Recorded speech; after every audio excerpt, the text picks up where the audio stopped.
Padres and Dodgers game 2 of the series. Before we get started, let's head it down the field level from the box seats about you. Ron, thank you so much. It is Players Weekend. What does that mean? Well, it means that creativity throughout Major League Baseball is allowed to come out in full force. We've seen some really cool things from the Padres clubhouse in terms of things that are their gloves and their shoes, but the bats. What's going on, everybody? John out here with you. It's a Saturday, August 16, 2025. How's everybody doing out there today? Should have a good one here for you on this Saturday night. It'll be the San Diego Padres and the LA Dodgers, two teams that have the same record in the NL West that are pretty much given for a precipitous showdown. It's going to be 6 meetings in the next 10 days. This is the second of those 6. So for manager Mike Shildt, it sounds like this. Again, the Padres 69-53. Fernando Tatis Jr. in right, batting right. Luis Arraez at first with Manny Machado in the cleanup spot at third base, batting right per usual. Jackson Merrill in center field. Xander Bogaerts the shortstop. Ramon Laureano, who was one of those pickups, he's in the left field batting right. Jake Cronenworth, the lefty out of St. Clair Shores, Michigan, batting seventh. Jose Iglesias will be the DH today. And Freddie Fermin, the former Kansas City Royal, will bat ninth and catch. Elias Diaz, Ryan O'Hearn, Bryce Johnson, and Gavin Sheets will be the guys on the bench. Dylan Cease will be the starter today. He's 5-10, 4.52 ERA, 128 WHIP, 129 innings pitched from the season, 116 hits, 65 earned runs, 50 walks, 169 strikeouts. And for the LA Dodgers, we're about 5 minutes from getting underway here. First pitch was about 9:10. It'll be manager Dave Roberts. Again, they have the record of 69-53. They have the tie break in this season series right now. That's why they are in first place, and the Padres in the wild card despite the same record. Shohei Ohtani is the DH batting left. Mookie Betts at short batting right. It'll be Will Smith in the 3-hole catching batting right. Freddie Freeman batting left playing first. Teoscar Hernandez will be in right field. Andy Pages, the second season wonder, in center field. Michael Conforto, Alex Freeland, and Miguel Rojas, left, third, and second, will round out the lineup respectively, with Dalton Rushing, Buddy Kennedy, Alex Cole from the Washington Nationals, and Justin Dean, who they call up for defensive replacements. Blake Snell will be in the lineup today, throwing as the starter.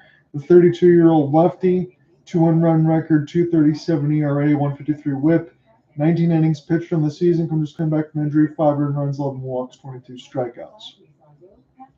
So we will get into more of the headlines and everything else once we get underway.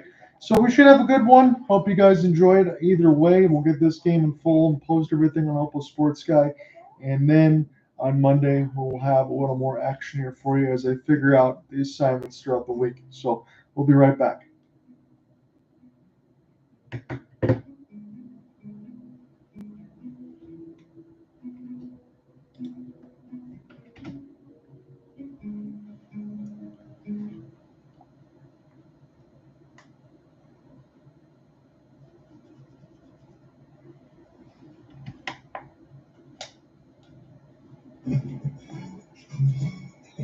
Padres baseball is presented by UC San Diego Health. Beautiful night in Los Angeles. I promise you guys are getting started tonight from Dodger Stadium. We're going to be getting underway here in about another minute. I've gone through the preamble and the introductions. Both teams 69-53. So we know that this is going to be a good matchup.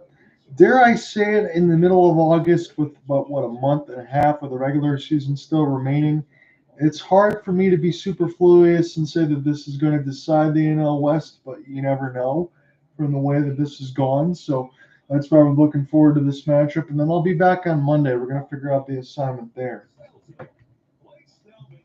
So Blake Snell, he is going to get ready here. 2-run record, 2.37 ERA, 19 innings, 22 strikeouts, 11 walks, 240 average, and a whip of 1.53.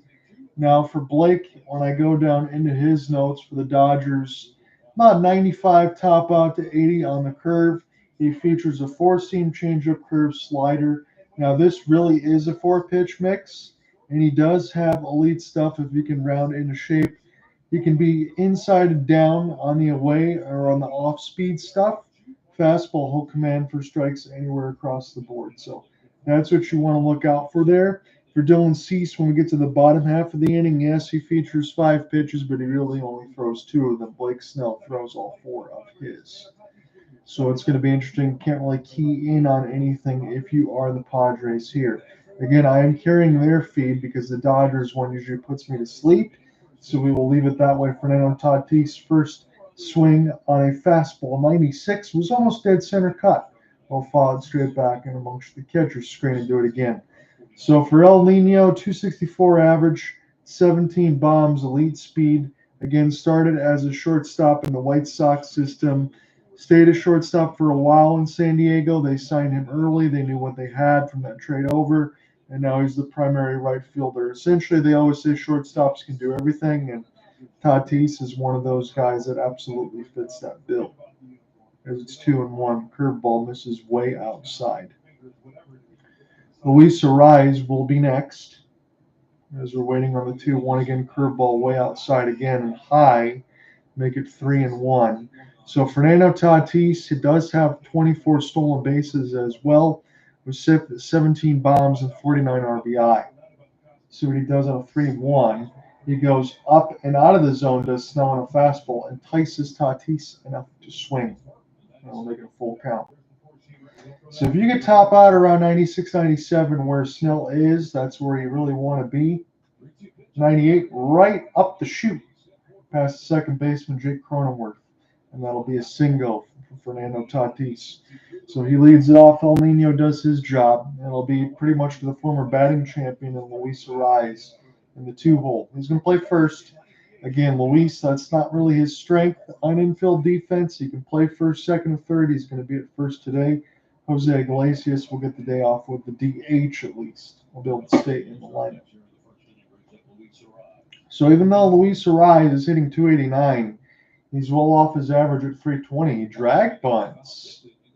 But this is fouled tip in the catcher's glove and make it 0-1. So even with his 289, his normal average is 320. He never strikes out, just 14 in his 116th game played today.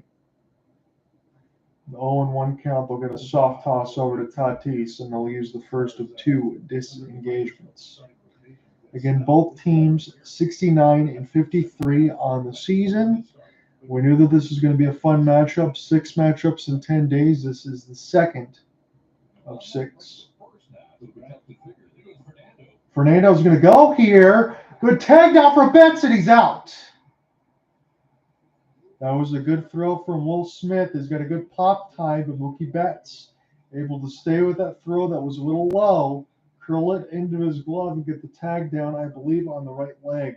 So Arraez was showing bunt, and Tot essentially, he's out on the left side of his instep near the rib cage, and that'll be a tag and a toss out from Will Smith, and that'll deliver it up to Luis Arraez. So the runner at first and El Nino is erased and make it 1-2. So Luis Arraez, as we mentioned, 25 walks, 14 strikeouts in 116 games played now. Not a lot of walks. He will make contact, but not a lot of strikeouts. Way high. It put Arraez down to his feet as he had a big smile with Blake Snell. Again, if Tatis was still on base, he would be at second. That would have been an easy wild pitch. A curveball flew way out of the hands and got Will Smith out of his crouch. So either way, with that runner erased, no harm, no foul on a 2-2. And Luis Arraez has the most compact swing in all of baseball, according to Baseball Savant. Very short swing. I think it was about 3-4 inches, something like that, where he just makes contact with pitches that most people can't. So back-to-back 5-inning outings for Snell on this one. Queued down the first base line, and we'll keep it going. Now, Luis Arraez would be no stranger to 11, 12-pitch battles. But again, for Blake, he's come back from injury. He's got a good curve. He elevates the fastball, and you got to monitor walks and strikeouts. This is pitch number 13. In toward the hands. This is going to be a shift, and Luis Arraez, an excuse me double, past the foul pole. So that really stinks for the Padres as they had Tatis erased. Arraez was jammed on an inside fastball. but he was strong enough off the shift, and I guess I shouldn't say strong because it is shifted. At least doesn't have a ton of power, but he was able to get this one down the short 330 line, and it hopped over for a double. So Manny Machado, the former Dodger, he gets booed again, mostly known for his time in Baltimore. He did not run it very well down the line with the Dodgers. I think that's why he was getting booed more so than low intensity. So anytime Manny doesn't do well, you're going to hear a Bronx cheer from the crowd.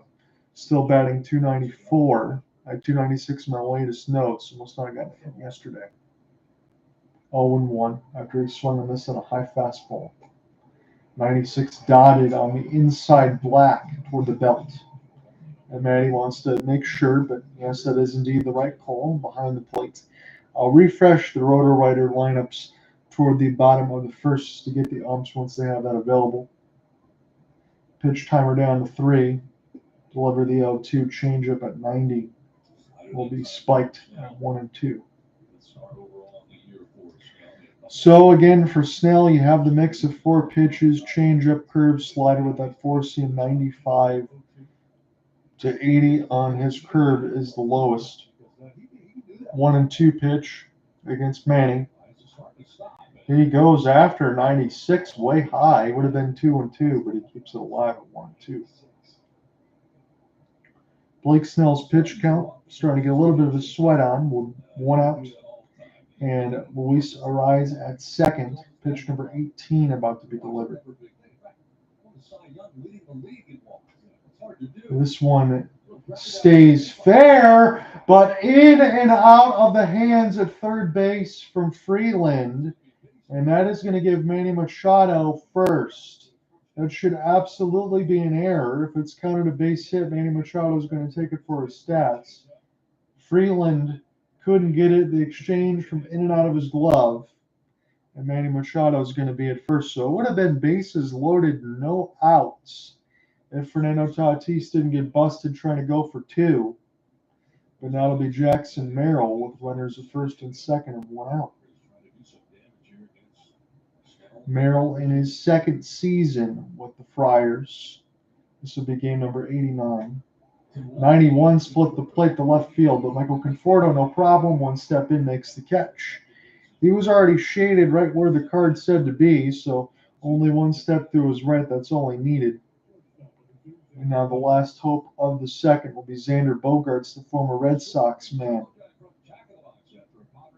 Still 10 bombs and 19 stolen bases for the 32-year-old. I will forever remember him as a Red Sox guy. That's probably closer in his best of a 290 hitter plus. Absolutely elite with the bat. Not so much more with defense anymore, but not really a sieve either. It's just as you get older, those skills start to dwindle, but the bat, thankfully for him, is the last to go because he's still pretty darn good. Blake Snell, pitch number 20. Way high on a fastball at 96. So that one's up toward the dome, 1-0. 268 for Xander. Again, 43 RBI, 47 walks, 76 strikeouts. Not a ton of swing and miss in this at-bat. 85 on a curve was deadly, right on the outside black, and make it 1-1 to the right-handed hitter. Ramon Laureano, who has been excellent since coming over, would bat next if Xander reaches. If he does, he might drive in the first run of the ball game. Arraez goes, and I'm not sure if Mike Shildt had that design or if Arraez wanted to go himself, but make it 1-2. So Blake Snell trying to get out of this first with under 25 pitches. So right now it's not shaping up to be a long outing. Snell would be a good advertisement for the Serta mattress. He's got one of those like Anthony Tolliver in the NBA that always looks tired. Sometimes you have that resting face, and that's what he's got now, but he's got to be locked and keyed in on this at bat. Arraez with a couple of shuffle steps at second. Spiked into the dirt on a curveball. That's a good block from Will. And the runners have to stay where they are. So long first inning so far for Blake Snell, but no damage has been done just yet. Trying to get through batter number 5 in this first go around on the top. Arraez goes again. Both runners go. Will Smith this time. 2 outs from running. Manny Machado busted at second and Tatis. So Mike Shildt's got to be taking some crazy pills. Are they going to try to challenge here first? Dodgers want to walk off the field, and we have some eyes and ears on that phone booth. I think we're going to stay here. Nope. They will say he's out. It looked like Machado was a lot closer than Tatis. So Will Smith does the job. He busts 2 outs trying to steal. And Tatis and Machado, that is poor decision making by Mike Shildt and this team. It'll be bottom of the first when we come back. 60% of cats are overweight. Feed them Eyes Healthy Weight. Leave Limo at your service. Here to help you save hundreds by customizing your car insurance with Liberty Mutual. Probably should have gone the other way. Only pay for what you need. Liberty. The night before his first day back, when you discover the supply list has a back. Luckily, Walmart Express Delivery has your back, and it is fast as an hour. Wow. You're doing great.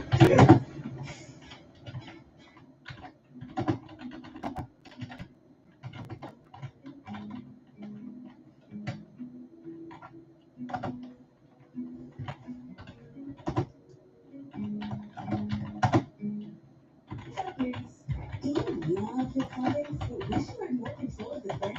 Meet the Febreze Plus Scent Reset. Enjoy the clean 50 days of continuous scent as Febreze Plus with added features and more control, including the 4 plus replacement options, 3 intensity settings with the ability to turn it off, and a pen spot for extra scent whenever you want. A long-lasting scent you can control. Febreze Plus Scent Reset. Padres go 2 up the top of the Padres cannot be in the bottom of the first inning. They Roberts.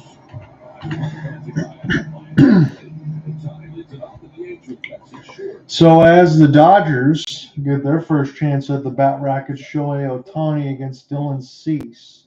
Now Ohtani always a danger with the bat. 43 tanks, 97 on the bottom side of the black, make it 0-1. But Dylan Cease features 5 pitches, but he really only throws 2 of them.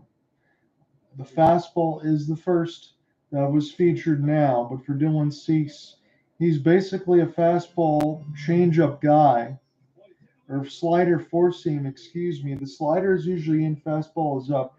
He can absolutely get rocked. The sinker sweeper changeup mix only about 2% of the time, but Ohtani is going to force you to throw your secondary and tertiary pitches as curveball misses way down low, make it 2-1. So 282 average for Shohei, which seems a little bit low. It is for his standards, but the stolen base is about 50 at 17 this year, so running a lot less, or at least not as determined to run because you want to be able to stay on the field and be healthy. Still 79 RBI though for Shohei, but 43 tanks. A lot of that solo shots then apparently. 3-1. And he's already going to take his walk. He didn't have to really take the bat off his shoulders. 3 curveballs spiked in the dirt. He only threw the curveball about 5% of the time. He looked like he didn't ever wanted to go after Shohei. So what I can't understand from Mike Shildt is sending Tatis and Machado. You could send Tatis for 1, but not Machado. And the second time and get 2 runners gunned out when you could have scored a couple of runs against Blake Snell when he had 25 pitches thrown already. And now this fastball misses outside for Mookie Betts. And the Dodgers have an opportunity to do some quick damage. So Ohtani, I would imagine, is still a threat, even though it's 17 stolen bases. He's very smart about when he wants to run. He's got good speed. 96 again in that same spot, way outside, about 4 or 5 inches. And it's 2-0.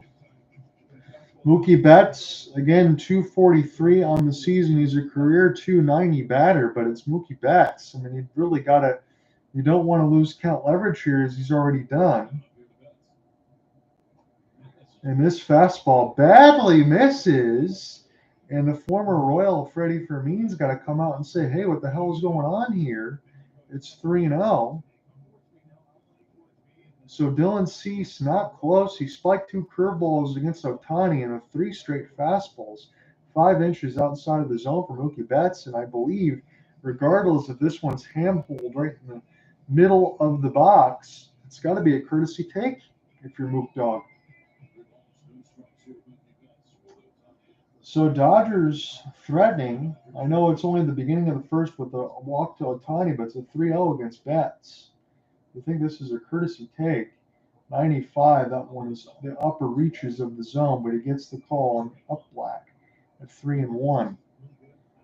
So he showed some placement there. Can he get back into this at bat? Pitch number 10. As Cease has not been sharp so far. A curveball, nothing to think about. 2 easy walks for Ohtani and Betts. Now that's a nightmare considering what's left in this lineup. You got Will Smith, Freddie Freeman, Teoscar Hernandez. Still at least, unless there's some sort of double play. Now Will Smith entering is about to step to the batter's box. He's 95 games played. He's hitting .312. He's third in all of baseball right now. Again, his average went from .308 to yesterday, but still the very, very best that we have. And even at the catching position, he's already hosed out 2 runners. He's got early player of the game honors. A curveball takes Freddie Fermin out of the crouch, and Dylan Cease is spiking everything. It looks like me on the mound, and I got cerebral palsy.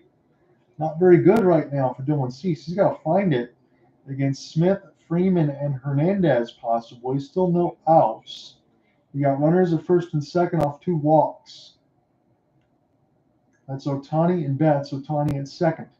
97 is dead center in the middle of the plate. Make it 1-1. Again, we're at Dodger Stadium and Vince Scully Ave. This is game 2 of 6 in 10 days between the Padres and the Dodgers. Both teams 69-53. Dodgers are the tiebreaker. That's why they have the NL West right now. Spiked in the dirt off a changeup. 2-1 against Will Smith. The Dodgers haven't had anything to think about so far as taking the bat off of their shoulder, and Freddie Fermin's already had to come off the crouch essentially 3 times in a span of 3 batters. So 2 walks possibly have the Dodgers in business. Cease needs to just find the strike zone, let alone a double play. See what he can do with pitch 14. 90. This is his sinker at 2-2 on the outside black, a little bit high. Freddie Freeman will be next no matter what this season against the Padres. 375, 9 for 22 doubles, 3 tanks, 7 RBI for Will. Waiting on the 2-2. 96 is not going to get the call. Again, that was a ball just a fraction of an inch out, but he's not been throwing strikes. If Dave Roberts wants to get a little kooky, he could send both runners. You don't want to do it like Shildt did and get 2 of your runners hosed. Well, Smith already threw a couple of cannons. Probably going to be the go-to slider on a 3-2. We'll see. 98 challenged him a little bit below the belt and will stay alive. So it's not going to be easy in this first for Snell or Cease, but at least Snell was unblemished. Cease doesn't really look like he will be unless he gets a punch out here. Will Smith, not as much punch out in his game, only 70 on the season at 56 walks. And a curveball up top.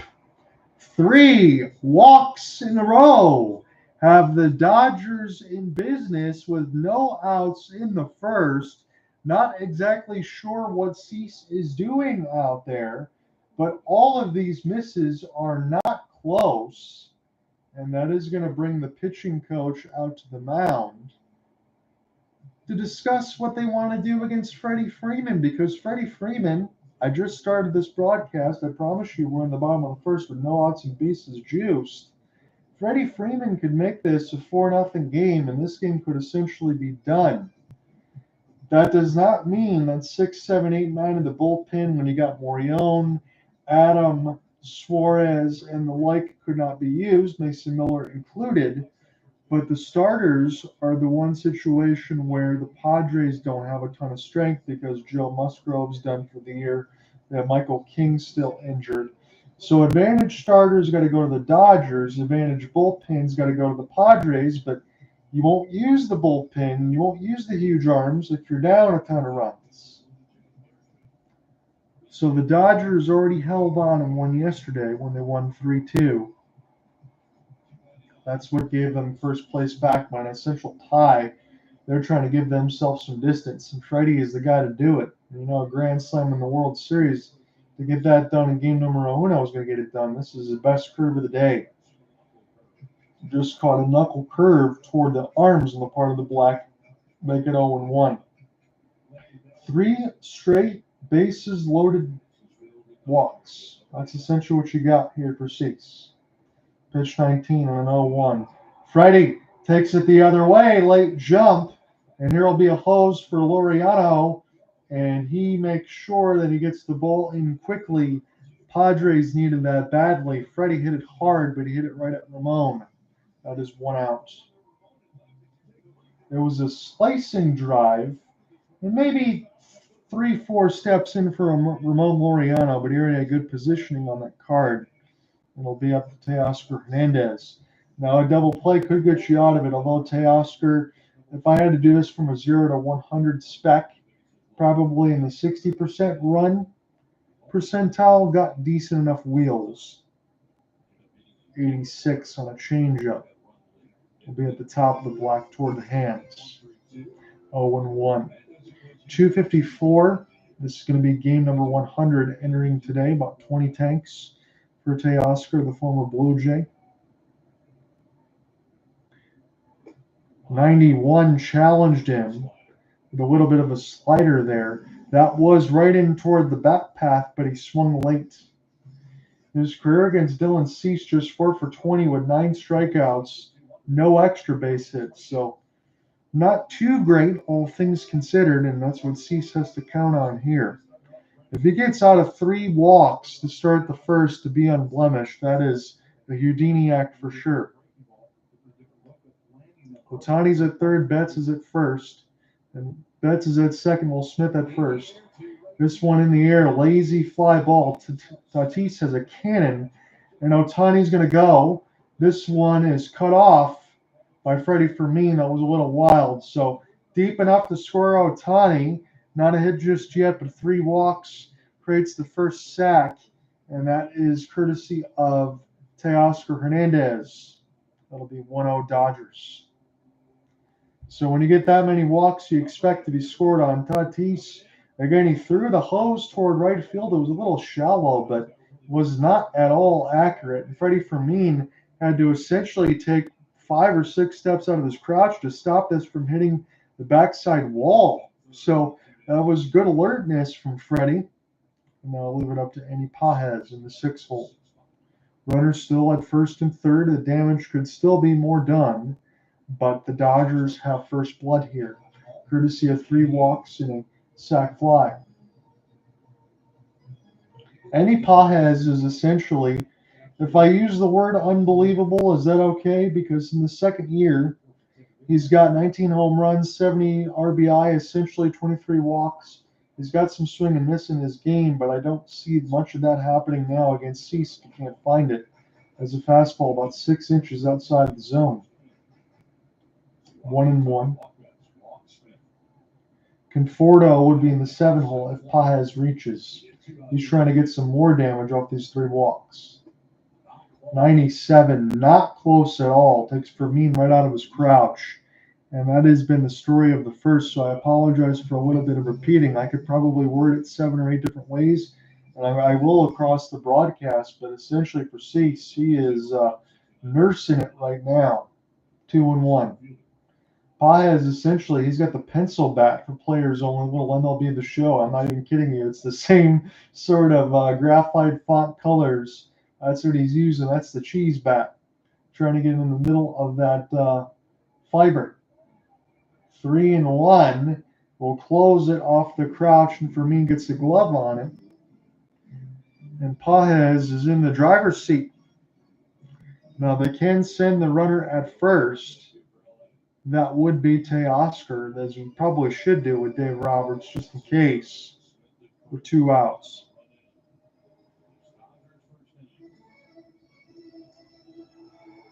Pitch 27, they called time up for a moment. Dylan Cease laboring. 98, and this one will be sent straight back. Make it 3-2.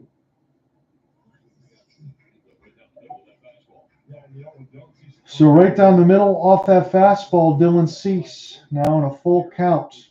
He's already walked 3. Teoscar scored on a sac fly. It's 2 outs. Bottom first, really just getting going at Dodger Stadium. Arraez. That is the 4th walk of the inning for Dylan Cease. Bases are loaded again with 2 outs. I don't think I've ever seen anything like this. And I am more of an AL Central fan because, again, I'm from Michigan, the Waterford, Michigan area now, but more so the AL Central. When I seen Dylan Cease several years ago with the White Sox, he was elite. This does not look like what he is. This looks like what his numbers dictate this year. Just a very average pitcher that cannot locate. Yes, he throws hard, but it doesn't mean anything if you can't find the strike zone at all. The curveball was 7 inches high. I mean, this is pitifully bad outside the zone. 1-0 against Conforto. Inside fastball, not close. About 2-3 inches inside. Will push Conforto back. Now Conforto, his average got bumped up to 189. That's what one hit will do yesterday. But he's got 43 walks. 3-0 against Conforto. Are you kidding me? He's hitting 189. Throw strikes. I am begging you. And I'm not even a fan of either one of these teams. You just want to say that honestly. Conforto's got to take here. 96 dead center, but I don't blame him. You kind of had to. Pitch number 33. For Blake Snell, about 26. Cease at 33. Don't think either one of these pitchers are going to have a long day. Here's a 3-1. 97, split the plate again, but he was late on it. Full count. That means Cease will need at least 34. 4 walks in the inning and a sac fly. 2 outs. Dodgers have scored 1. Teoscar drove in Ohtani. Dodgers don't want to leave just 1. Conforto with a rope off a knuckle curve. And that's Tatis. Here's the second run coming in. And the Dodgers plate 2. Michael Conforto on a 3-2 count. Dodgers are in business. And I wouldn't say that Mike Shildt's already going to have people up and throwing in the first, but a 34-pitch first inning has got to give you some sort of concern, as that was a knuckle curve that caught all of the plate. Started way up high. You knew it was going to fall down toward the middle, toward the hands. And Conforto able to rope that past the second base line of Jake Cronenworth. No chance to make a play on it. And that plate's 2. This is ugly stuff, especially for a team like the Padres and Dylan Cease. Now Freeland, 97. Again, dead center. He just looks like he's trying to aim the baseball, does Dylan Cease. He's just throwing gophers if he's not locating. They already are warming in the first. It's David Morgan. Again, it's 2 outs in the bottom of the first. We're not even out of it yet. Dodgers lead 3-0. This one toward the face of Freeland. Boy, oh boy. It was a 176 for Freeland as of yesterday, moved to 189. So, again, when you have your averages out low, that's what happens when you get hits. Max Muncy are going to be out for a few more weeks. That's why Freeland's in the 8-hole. 98. This one a left field. and Ramon Laureano makes the catch. But that was awful. It was Dylan Cease giving up three runs on one hit. The comeback will call the second. Okay, here's the deal. If I'm neutral customizes your car insurance. Are you a caddy? No, I'm a duck. And that's a window. I watch the putt.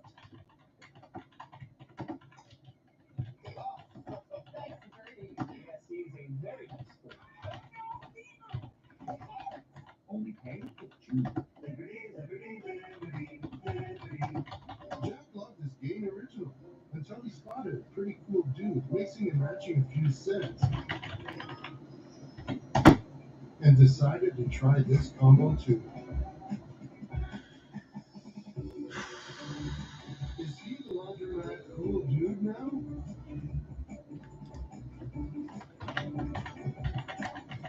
Yeah. Mix, match, or Pharmacy closes soon. Have a foot on the outside of that madness. Walmart and Fernando and Merrill. ¿Te gusta el tráfico? Bienvenida. Express Delivery a la velocidad del chisme.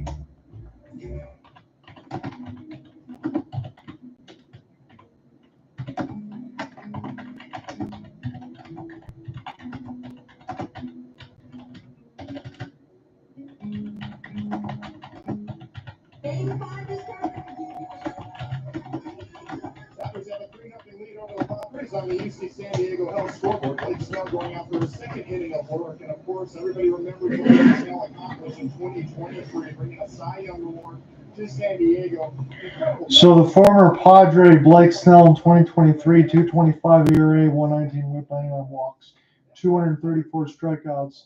The ERA and walks led Major League Baseball as he's back in his former stomping grounds against his former team, I should say, but at home with the Dodgers. As this will be an opportunity for the Padres to try to get back into this ball game. They're going to try to do so against Xander Bogaerts. Now, he was up in the first, but Machado got hosed at second, and now Bogaerts with a single. Trying to cut this off in center field. Bogaerts takes the turn but goes back, so he will get a solid single as this was cut off in center field from Manny Machado. But it was Mike Shildt electing to send Tatis and Machado.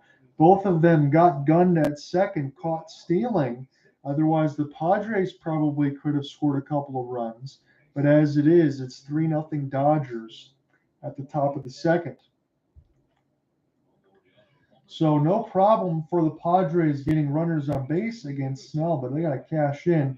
Now trying to go again. And Smith has done it for a third time. We just started the top of the second. He shows 3 runners already. Stop sitting there, Mike Shildt. What are you doing? I got to get that animated here. It's Will Smith with a gun show. 3 runners hosed at second. And we've just started the top of the second. He is player of the game regardless of what happens to me right now. I'm calling it. And the top of the second with 1 out. Man, oh man. Here's Laureano. Not close on a curve, but gets the call. So that was a miss in behind the plate. And let me see if I can refresh.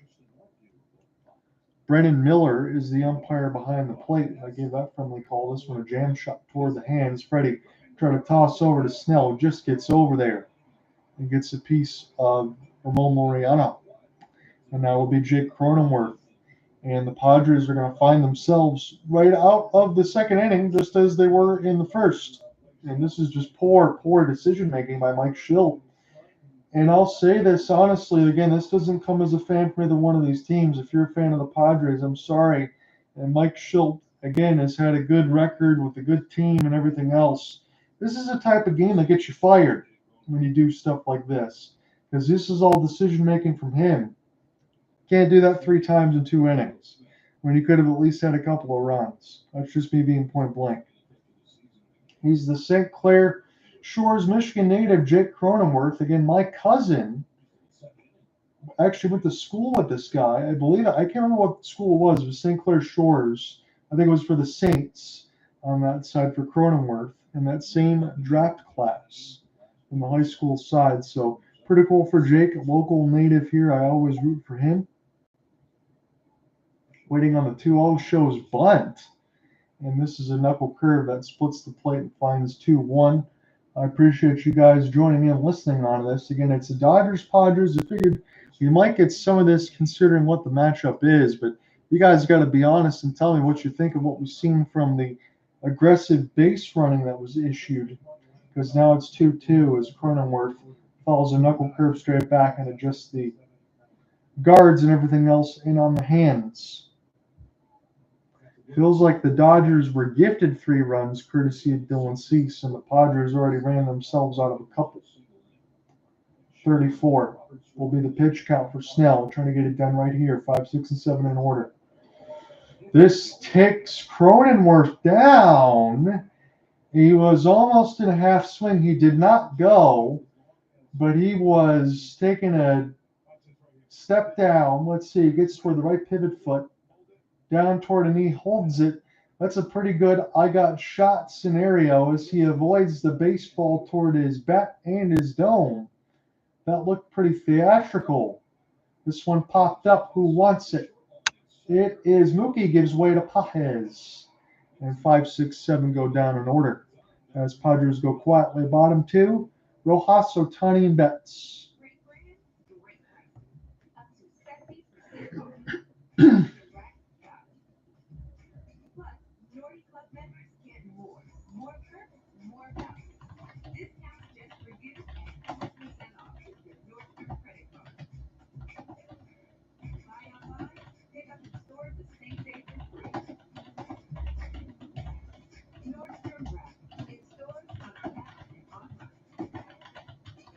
The thing about hair is, even if it starts here, it ends up there, or there, or under that chair. But the new Swift Sweeter Deluxe is made to get hair anywhere. So hair, weave, gum, take a curly hair to the corner. And all hair is big. With the haircut cuttings and beard brushes, dusting hair trapped in locks, so nothing ends up on your side. Girls, push a new, but Swiffer's microscopic fibers keep you clean and smile free. The new collapsible, storable Swift Sweeter Deluxe, the mother of all cleans. Just wait for the commercial break again. I'm going to save the pipes a little bit into these commercials just to keep this going throughout the 9 innings. Diamondbacks and Rockies in a rain delay. So we'll see when that one gets started. That's Ryan Nelson and Chase Dolander. But I'll give you some scoring updates around the 3rd, 4th inning, somewhere around there. So I have some critical ones that I am keeping track of for me. Padres trail the Dodgers 3-0 on the UC San Diego Health scoreboard as Dylan Cease goes out for his 2nd inning of work. And one thing that we're seeing, Tigers have a 6-5 lead over the Twins, but the Twins have runners at 1st and 3rd. I will monitor that selfishly, as I think the Tigers will at least be able to stay at 7.5.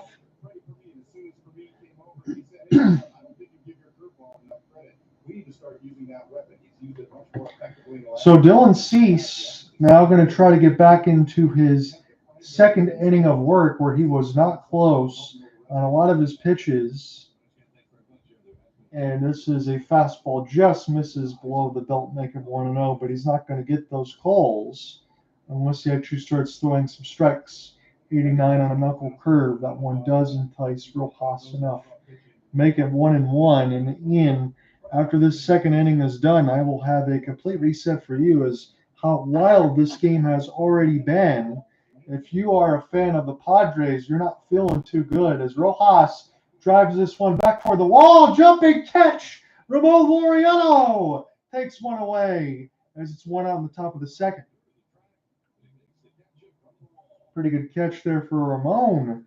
At least robs a double, if not more, as he was, let's count him, 2.5 strides towards the track, and a full leap makes the catch toward the left field wall. Pretty sparkling effort there for Rojas, and they will send it back in the top of the order for Shohei Ohtani. Again, those first 3 batters at the top of the order, Ohtani, Betts, and Smith, all walked to start the 1st. It was 4 walks in the first for Dylan Cease. It only led to 3 runs. Conforto did the most damage in that 7-hole with a 2-run single past its second base line from Jake Cronenworth. Ohtani, the knuckle curve way down low, make it 1-1. This will be pitch number 43 already for Cease. 96 inside toward the hands on the black, make it 1-2. Dylan Cease starting to locate a little bit better. Again, he was nowhere close. Now he's starting to find his rhythm, but it took him 43 pitches to get things going, and that won't make for a long outing. 1-2. This will be a slider spiked in the dirt, that 1-91. He throws a tight spinning slider with a little velocity on it. Ohtani, Betts, and Freeman last night 0 for 8, 3 strikeouts. You would say that is not going to happen now, considering 3 of those have already had walks. 2-2. 98 split the plate. Ohtani got just enough of the bat out in front to follow back. He was a little bit late. They're showing the hot zones for Shohei. Anything inside toward the hands of the lefty and a little bit up and away are the cold ones. 143, 167. Everything else you throw at your own peril. 98 toward the face will back Ohtani away as he gets a couple of extra blinks. It's a 3-2 count as that drew a collective gasp from Dodger Nation. You want to make sure that Ohtani is okay as he lets out a little primal scream backing away. 3-2. Second walk, fastball up again. That's the scouting report on Dylan Cease. But those are 5-6 inches up. That one away from the face, but just straight up. And Cease doesn't look to be bothered. Again, you're looking at any facial reactions that I see from the camera shots on the San Diego feed, and he just looks calm, cool, and collected. But when you got 5 walks already issued, kind of wonder how that's the case. I guess you just go about your business. See what Mook Dog can do with Ohtani at first. Knuckle curve, spike the dirt. Make it 1-0. So again, they said Mookie Betts just a 244 average. His numbers are unlike him, but he's still dangerous. I would have to think Mookie with a month and a half left in the season, gotta believe he's going to round back into some sort of form to get you maybe not 290, but 275, we'll say, and kind of find their way there because he's just too good to be where he's at. That is my wholehearted belief. I'd be throwing that out of thin air, but that's my honest thoughts. 1-1. Long look in as it's right down the middle, and Laureano will take several steps in, make the catch, and Ohtani will be tailored at first. We'll leave it up to Will Smith. Again, Will Smith is my player of the game already. I'm saying that at the bottom of the second. He's taken out 3 runners caught stealing, and we're not even through 2. That is elite defense and pop time. You already knew he had. But you got a piece of Bogaerts, Manny Machado, and Fernando Tatis Jr. all caught stealing. Will Smith on his slider down. Make it 1-0. Again, a lot of these, if I have to take the preamble in the basket and say not close, that is probably for everyone listening in about 15 to 18 pitches. It's been a lot.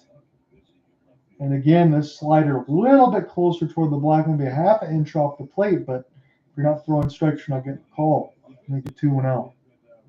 So Will Smith, again, as we said, his average exceedingly high, about 310.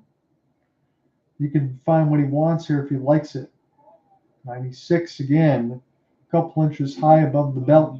And it's 3-0. This heat map has been all over, but a lot of it's been low, it's been high.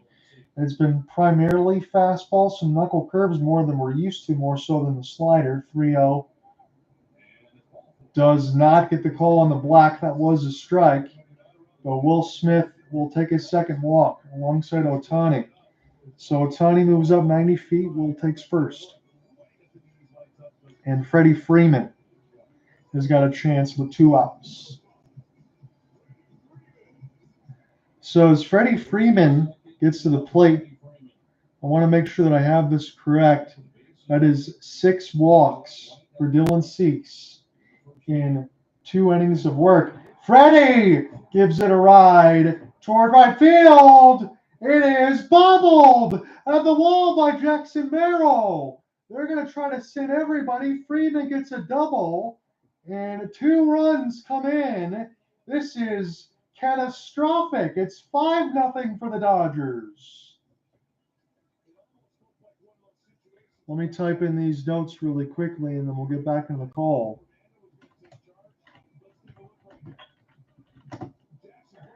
Well, Padres fans, look to tomorrow.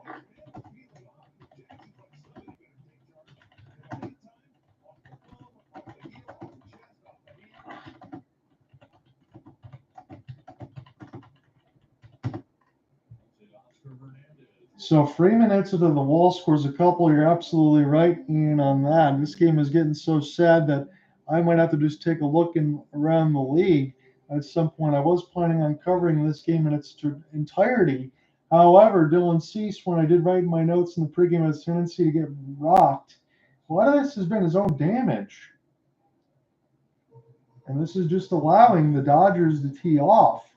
And when you do that, you give a team like the Dodgers what they have. You already have an all-star team across the board.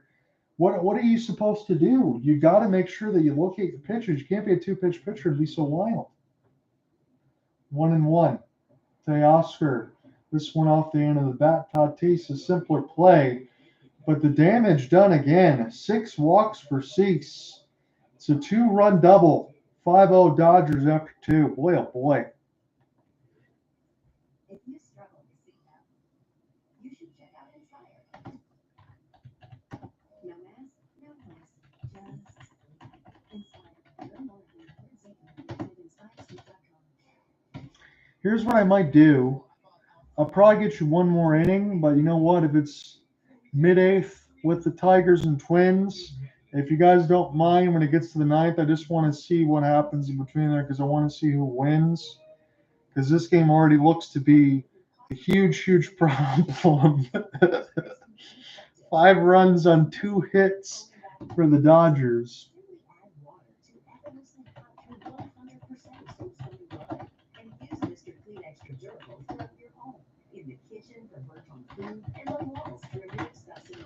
And I never do that, but when the games get that out of hand, I mean, there's not much you can do. I will be back on Monday anyway with another full call. That assignment's going to be TBD. I'll go on record and say it won't be worse than this. So I was talking to myself. That's my own fault. What I was going to say is I'll probably take the 9th for the Tigers and the Twins if this is going to be as bad as it is once it gets to it, because I just want to see who wins that one. Again, I will have a full assignment on Monday. I'm assuming it's not going to be as bad as this, but you never know. Yeah. I'm currently tuning into the Cardinals-Yankees because if the Yankees somehow lose this game, it helps the Royals, but good Lord, the Cardinals are just bad. That's a wild one that you got 11-7.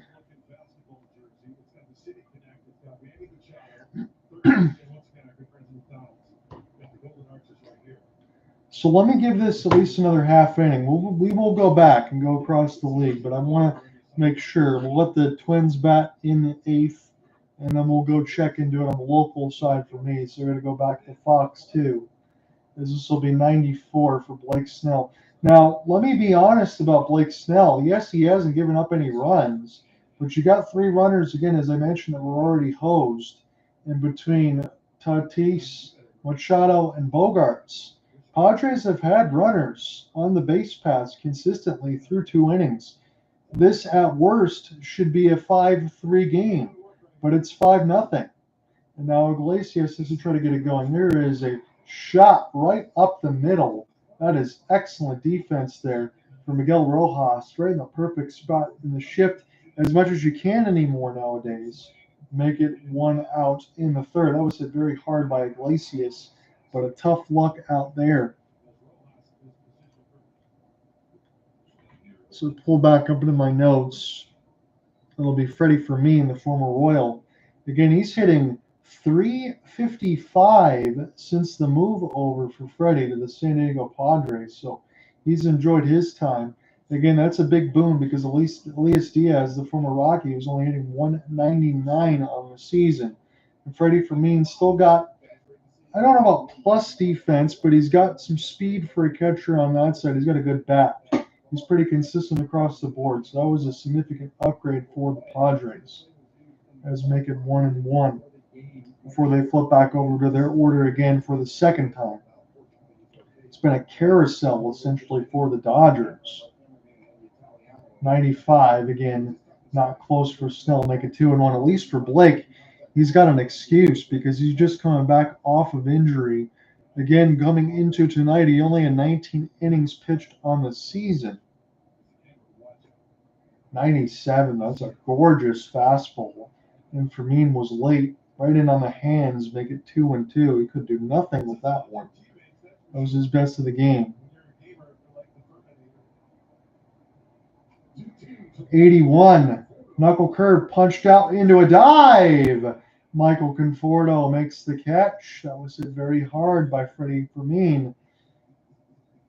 I will be completely honest and say so far for the Padres, nothing wrong with the approach from the batters. They've done an excellent job. It's their decisions on the base paths that have been more so minus. If the Padres have hit about 70 percentile, their base running decisions have been about minus 170, if that makes any sense. That's why they're in the position that they're in, down 5-0. Now Tatis, 266 on the average. Trying to add to his day. 96 in toward the hands will back him up a few steps, make it 1-1. All they got to do is continue to find the same approaches at the bat rack. I know what the score says at 5, but that's what you got to do. This is foul down the third baseline for Freeland. About a half a step, and we'll do it again across that chalk outline. Luis Arraez would be next. Again, he was handcuffed inside toward the hands in his previous at-bat, still able to loop it for a double. Right past the foul pole on the right field line. Again, that's where the short porch is. But there really isn't any other player in baseball that can do that. 1-2 against Tot. That is strike 3. Knuckle curve. See you later. El Nino punches out. And the Padres go quietly. 1-2-3.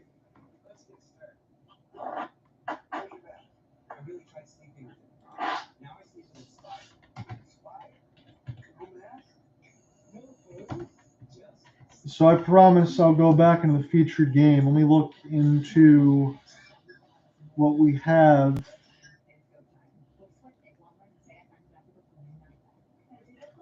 We're in the bottom 8th with the Twins. So I'm going to monitor that. Once that goes to the 9th, I'm going to make the flip over.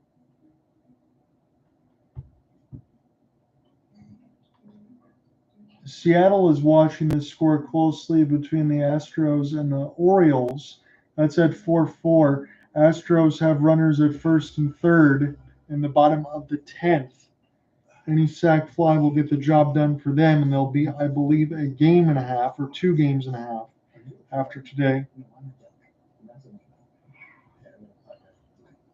A little bit of a rain delay for the Diamondbacks and Rockies, but that's now in the top of the 7th after the time away. It's 5-2 Arizona. Rays and Giants scoreless after 4. The late game in about 5 more minutes will be Angels and Athletics. That'll be the Nick Kurtz watch for anything that's left. Some finals for you. Cubs win 3-1 over the Pirates. The Blue Jays lay a landfill on the Rangers, an 18-hit attack. They win 14-2. Nets blink the Phillies 2-0. That's a surprise. Red Sox stay hot since the Rafi Devers move. They win 7-5 over the Fish. Mets get a win from a rookie pitching debut. 3-1 over the M's. A 10-hit attack is enough. Brewers, is that now 15 in a row? 14, 15 in a row? They win them 11th. Win 6-5 over the Reds. as Andy Paez will throw one straight back. Now for Dylan Cease, again, as Paez has that pencil bat a la MLB The Show, I think for Dylan, you probably throw him one more inning, the fourth. That'll get him somewhere around 80, 85, and he's probably done for the day because his pitch count's already elevated. He's through 60 pitches through 2 innings. So I just don't think you can afford to throw him anymore.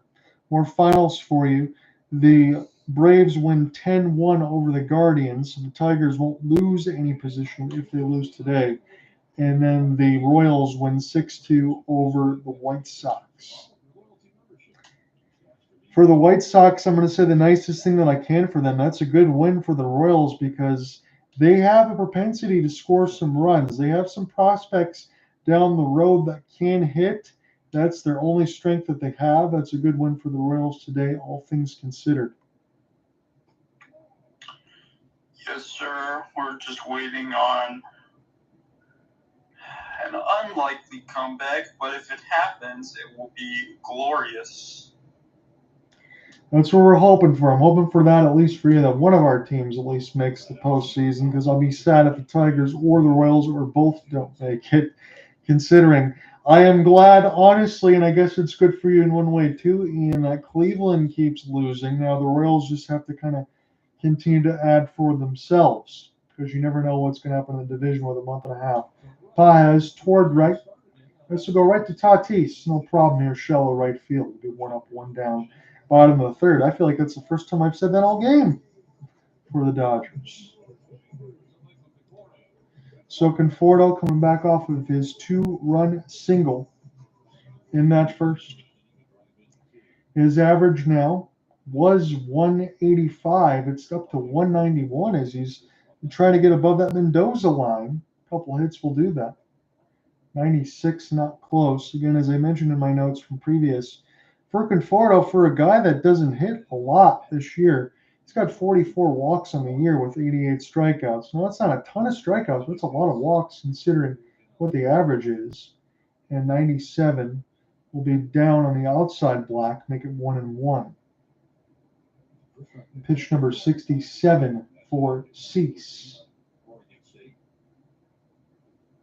As the pitch timer is down to 1 before he lets it go. 89 will get followed straight back in amongst the screen, and we'll keep it going at 1-2.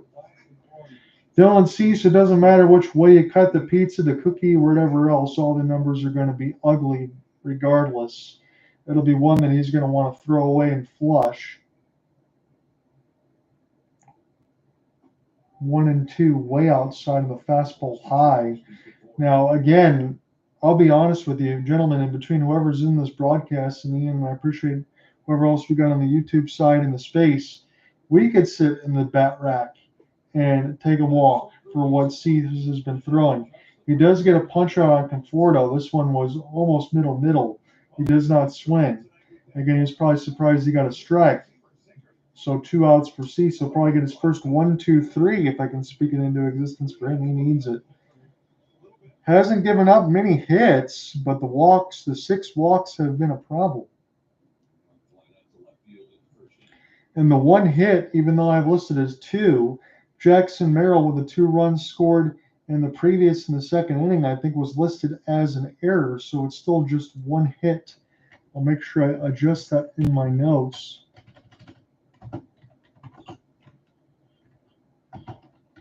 As Freeland takes a pitch up top.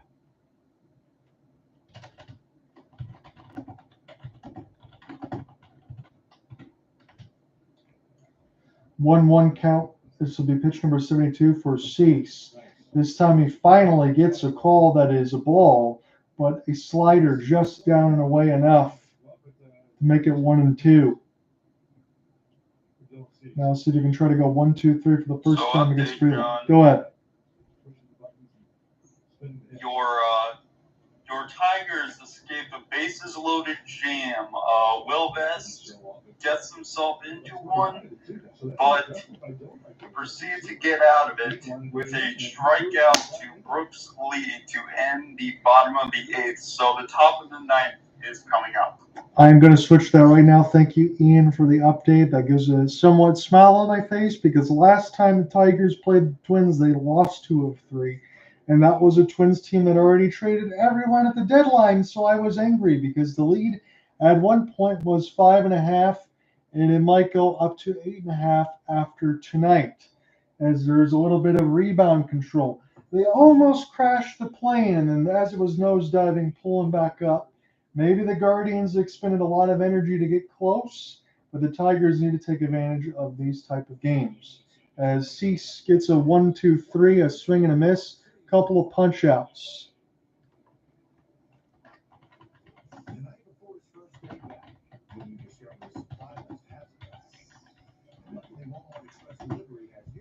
So I'm still going to do the write-up of this game, but admittedly, I'm going to flip to the Tigers and Twins because that's in the 9th, and I want to try to get something close.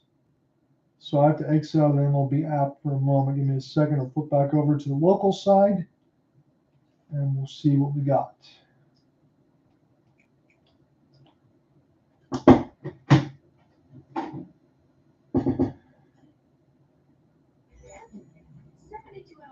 Protection that cares for skin isn't a myth. Sound familiar?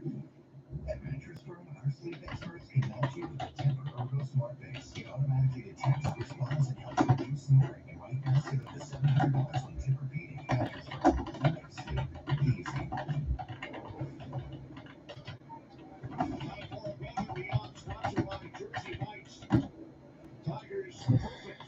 So I'm going to take, admittedly in this call, for anyone that's confused, I'll throw that in there once I upload it at Hopeful Sports Guy and all that, Spotify. The 9th inning of the Tigers and Twins because it's a 1-run game, and then we'll go back into the future and we go across. And Zach McKinstry will put this toward left field. It loops out in front, and Z-Mac's got a base hit off of Justin Topa. They haven't been able to use Topa all that much lately because Twins really haven't had a lead. Now, I did catch the first few innings of this game. Tigers had 9 runners left on base and had only scored 3 runs, and that is why it was close enough. And the Tigers are trying to battle now in this 9th inning. They will be able to gain a game because the Guardians had lost today. And this is an inside sinker toward the feet of Dylan Dingler. We'll back him up. So for Dylan Dingler, 1-3 today, single walk and a run score, 272 average. He has been very good behind the dish. Has taken Jake Rogers' full-time thoughts. As far as playing catcher, again, he's one of the only remaining pieces left from that Justin Verlander deal that sent him over to Houston that many years ago. And that's all that's left. They didn't get much for him. So I'm going to pull back up to this official box for the Tigers, just to make sure I got what I need here. Waiting on the 1-1 toward the hands, another inside sinker. It'll be Trey Sweeney up next, and I think Jahmai Jones has been pinch hit for Cole Keith, is what I'm seeing on the board. Again, I'm just joining this one in progress. 2-1. Gets the call on a sweeper. Tough pitch. And Dylan Dingler, as the catcher behind the plate, said, hey, why don't you keep that on both sides? And hopefully they've done so. That's a good pitch there for Topa. Can't do anything with that. Waiting on a 2-2. This one a little bit closer toward the legs. And Justin Topa is keeping his heat map inside toward the belt of Dylan Dingler and has not adjusted it from what we've seen in these 5 pitches. Kyle Finnegan, he was the pickup from the Nats. We'll try to close this one for Detroit.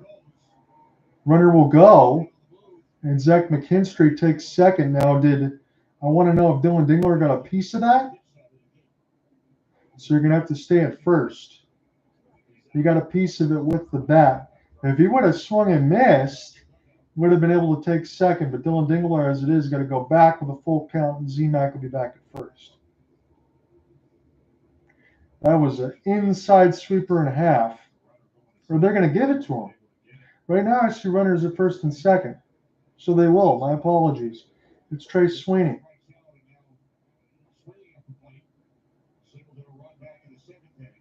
I'm not sure what Fox is doing here because now they had runners at first and second, now just a runner at second with no outs. That can't be right.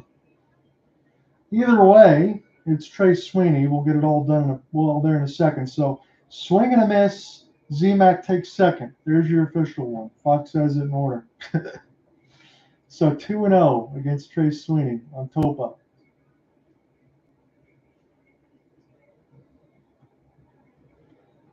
Timer down to 3. That is a generous call if I've seen one. About 3 inches off the plate on a sweep and make it 2-1. Zach McKinstry took a 90 feet. He's at second base with 1 out. Tigers trying to add on top 9. Sweeper. Right back to Topa. Throw it away! This is going to score McKinstry! Are you kidding? That is Little League Baseball from the Twins. Sweeney goes to third. About as easy as could possibly be for Justin Topa, and he threw it into a vortex. He's 1 step away from the mound, and I will say Ian, the Incredible Hulk or Stretch Armstrong wouldn't have caught that one. My goodness. That is a blatant, horrible misplay on a throw. If you guys see that on the replay, you would have to be Stretch Armstrong to catch that. He might not even catch it after that. I don't know how Justin Topa can miss so badly. He took 1 step off of the mound. So Zach McKinstry to third, that's easily an error. Tigers get another run, and Jahmai Jones will get this one to Byron Buxton. That scores McKinstry, and now Finnegan's got breathing room, and I can feel a little bit happy catching into this 9th. Tigers have a chance to gain 3 games and 3 nights on the Guardians from 5.5 to 8.5. Should Finnegan now be able to finish it? Couple of insurance run for the Tigres, and it's 8-5. So yesterday, when I watched a little bit of the game, getting some notes together for the sad sack that turned into the Dodgers and Padres, it was all on the mound for the Twins. Tigers had scored 5 in the first. And there was 2 errors by the Twins that allowed the Tigers to score 5 in the first. Yes, Zach McKinstry got thrown out at home trying to round third base, but the game was over in the first, and now a critical error as Jahmai Jones goes. He's safe. He takes another 90 feet at second. Now Gleyber Torres tried to get a cancel out an 0-for-4 to get another run, but errors from the Twins have allowed the Tigers the last couple of nights, from what I'm telling you, to score some extra runs. Pulled this back up from the Dodgers. Again, nothing doing top 4 for the Padres. Torres will be a bloop towards shallow right center field for Martin, makes the catch. And Jahmai Jones will stay right where he is. So I'll try to give you those updates. If we want to, if I can catch us enough in time, we can go to Baltimore and Houston. That's in the bottom of the 11th. Houston did not score with runners at first and third. That's why they're still going. That was with 1 out. And then I'll bring it up to Kerry Bonds. Kerry Carpenter is affectionately called. I call him that because he's an absolute beast. He's one of the Tigers' only power threats that's consistent of late. I know you can say Riley Green or Spencer Torkelson, but I believe in the lefty bat wholeheartedly ever since the shot from Emmanuel Clase when you remember that. No, they didn't beat the Guardians last year, and it was kind of crushing, but that shot off of Clase was pretty sick. 1-0 was a big swing off a changeup, making 1-1. It's an 8-5 lead for the Tigers. They're trying to get a sweep tomorrow before they will then play the Houston Astros. I was thinking about covering that series. Admittedly, I can't do Tuesday because I got to take care of some other stuff in the move over. But maybe Monday. I don't know if I should. That might be a bloodbath. We'll figure out what Monday's assignment's going to be. Again, I couldn't do any worse than today, though. So Padres didn't score. It'll be 5-0 Dodgers still as they go to the 4th. so I can kind of split that part in my story. The Rojas, Ohtani, and Betts do what? Kerry Carpenter had a good chance on a sweeper at 1-1, make it 1-2. That was right toward the honey hole, but he swung a little early. And for someone like him, he can hit that about 400 feet. As he waits on the 1-2 from Topa, about to throw pitch number 20 out of the bullpen. But first to look over for Jahmai Jones to see if he doesn't go from second to third. He's got one more disengagement should he need it. A couple of big runs in the ninth for the Tigers, courtesy of an error from Topa and then a hit from Jahmai Jones. Change up, not close. Make it 2-2. Go ahead. Just want to make a note right now. It is not fun being a Nationals fan tonight because the Orioles are refusing to die. Is it going into the 12th, Ian? Yeah. We're going to have time, ladies and gentlemen, to go to the 12th inning, assuming what this is going to happen here. And between Baltimore and Houston, we're going to take a little look around the league here, considering it's been the type of game that I covered, which is fun to do. Be here with you on a Saturday night. And I do some of this, Ian. I appreciate you joining me as always. This hit Kerry Carpenter in the foot. He's going to take first. It was a sweeper, but I don't think there was any protection in toward those cleats. Did it hit the left toe or the right toe? Well, it hit toward the right leg more so than the foot. Kerry Carpenter is not going to like that. That's going to sting. That's going to hurt pretty bad for Kerry. As he hops his way toward first base, and that is not an exaggeration. He's going to stay in the game, but he's going to have to wear it. So Justin Topa now trying to get it done with 23 pitches. Tigers score any more, I'll be able to just go right to this 11th between Baltimore and Houston if Riley Green puts a kill shot in, because I don't think Finnegan's going to give up any more than 2. And that is at the upper reaches, because he's been untouchable since he's joined the Tigers. And Ian said it right when I just joined this one in progress with Will Vest getting out of a bases loaded jam, walking the tightrope. You tried to bridge that gap, did Scott Harris. I know they went bargain bin shopping, but Finnegan has been excellent. Can't say anything bad about that. That's really been about the only one. You could say Charlie Morton the other day. He got lit up on the Sunday night game, but Charlie Morton was good the other day. But they're going to need a lot of that between Finnegan and Morton, and between closing and starting respectively. Riley Green waiting on the 1-1. Cutter on the outside black. Really good pitch there for Topa, probably his best. Make it 1-2. So Baltimore starts with that ghost runner on second. I'm just waiting to see what happens here with Riley Green, and might flip over to that because this 3-run lead should be safe. Riley Green takes 2-2. That fastball was enticing. And on a guy that strikes out a lot, Green is almost there to set the MLB record for strikeouts. He takes it convincingly. 2-2.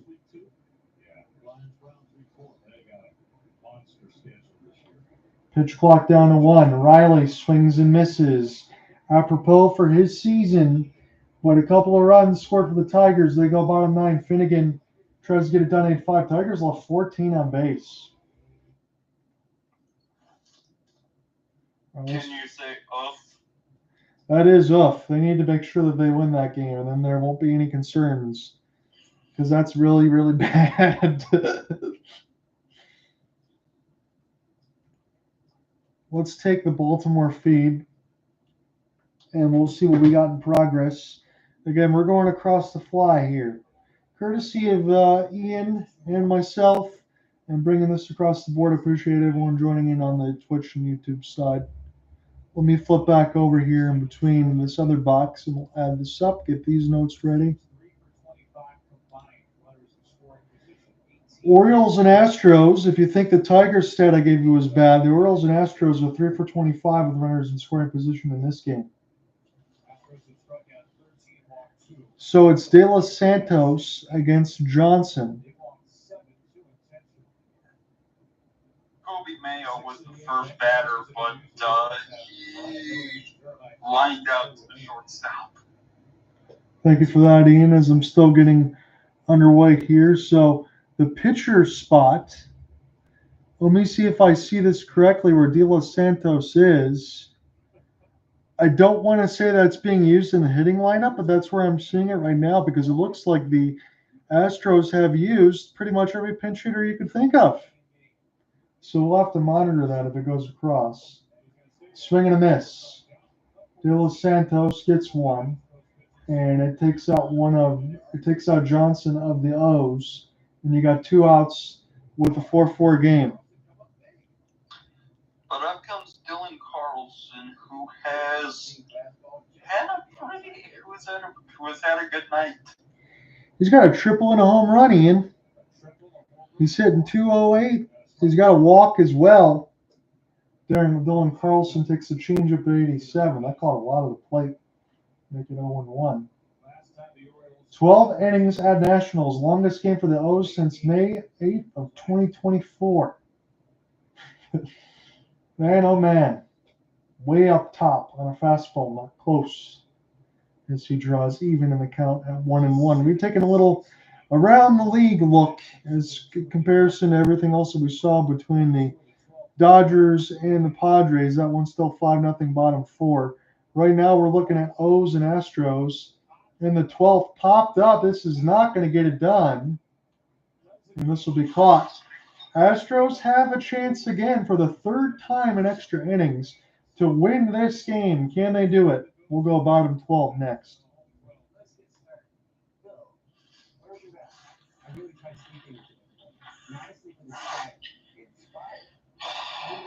Yeah, just if you look at the lineup designation, if you had scorecards in front of you, you would need lots of Sharpies with different colors, and you'd be crossing out a lot in your list because this hitting lineup looks like an absolute mess.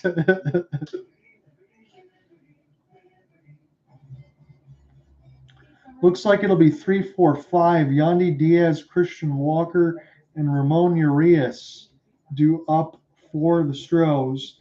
And I would say just because I have tuned this in, maybe Altuve, Diaz, Walker, it's just updated. Again, I'm just joining in progress.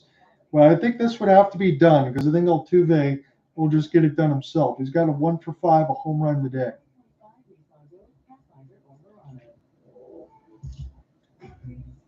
Your home is your happy place. 4 runs on 7 hits for Baltimore, 4 runs on 8 hits for Houston. Sanctified technology. It has a microchip that alternates 2 complementary scents to constantly fight odors and give noticeable freshness. It even reminds you when to refill, So Tigers do have Finnegan on the mound. James Outman, who has been dreadful since the move from the Dodgers to the Twins, is at the bat rack. He's 0 for 3 with 2 punches. Finnegan's already got 1 out. That's your update there. If you had some late night Saturday dinner plans, I hope you didn't book at one of those restaurants that requires a 24-hour cancellation notice. If they do, just tell them your friends having events. So let's tell you what's going on in progress here between the O's and the Astros. They've had ghost runners for a while. Somebody has got to be able to get the job done. It's Keegan Aiken, now the new pitcher for Baltimore, against Jose Altuve. It's Altuve, Diaz, Walker, 2-3-4 will be due up in the bottom of the 12th should they need them all. Carlos Correa, who now plays third base since the move over from the Twins being reacquired by the Astros, will be the ghost runner. And Keegan Aiken says, I don't want anything to do with Jose Altuve. You already got a ghost runner at second in Correa. Altuve walks, so that takes away my home run idea. So now they did have it in order between Yandy Diaz, Walker, and Arraez. That's what we'll get. So there's your update as we get set to start the bottom of the 12th. Runners at first and second with no outs. Spiked in the dirt, but Correa does not go on a changeup. And this was saved back in behind the dish for Jackson. And make sure I get that. Alex Jackson is the new catcher of the day. If you want to lay down $5 of whether or not the Astros will finally walk it off from the bottom of the 12th. I think you have to probably say so. Kyle Finnegan's got 2 outs. Martin is the last batter for the Twins. Keegan Aiken, ground ball. Holiday looked at second for the double play, does not take it, and that will be probably a miscalculation as runners go to second and third. So the youngster Jackson Holiday does not turn the double play. He had way too much of a hesitation, gentlemen. That probably easily should have been turned, and now the Astros only need a sac fly. They could have got Altuve by 3 steps. Now, Christian Walker, they're going to play for the double play on which they could not turn previously. That is going to load the bases. Christian Walker takes first on the free pass and the double play not turned for Aiken, who induced it. And now Ramon Arraez. Ground ball. Second. Throw it away. Game over. Astros win. Wow. The Monopoly board. Do not pass go. I guess they do. They wouldn't have if it was not a wild pitch, but it is now. The Astros win. I've seen everything between 4 games already. We flipped through. Comedy of errors, but the Astros win in 12. So let's set the scene really quick before I flip. Previous at bat for Yandy Diaz was induced. Double play. Jackson Holiday could have easily gotten Altuve at first to throw over. He did not take it. Very next at bat, Christian Walker walks to set up the double play. They get it again, and then Holiday throws wild to first, error, game over. Not a good sequence there for Jackson Holiday. I know he's a young man, and he was a very high pick, number 1 pick from a couple seasons ago, but not good defense there. All right. Well, I'll give you an update right now. Kyle Fig, you just struck out Byron Buxton. Looking. Tigers win 8-5. Congratulations, John. You're back up, 8.5 now? 9 on Cleveland? It should be, after today, 8.5. So, yeah, I feel good about that. It'll be back up to 8.5 because 3 days ago, Ian, it was 5.5, and I was getting a little worried. So, still got 6 more games. The final 12 of the 6 will be against Cleveland to end the year. So if the Tigers could have like a 6.5 lead in the division, it really doesn't matter at that point. Cleveland can't catch them. So that's what you're hoping for right now. Tigers have the easier games, and Cleveland's playing the Braves. So take advantage of what you can take advantage of.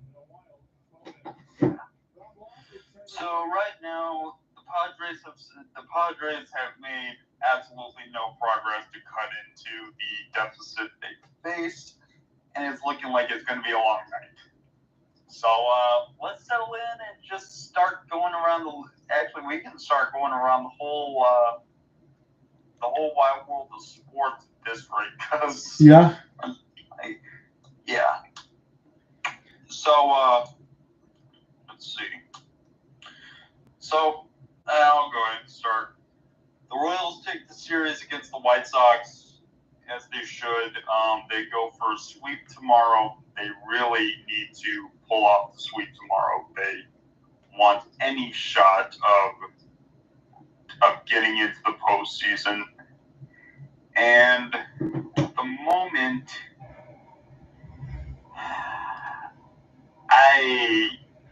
honestly, John, I don't know. I don't know. If they keep winning, it's fine.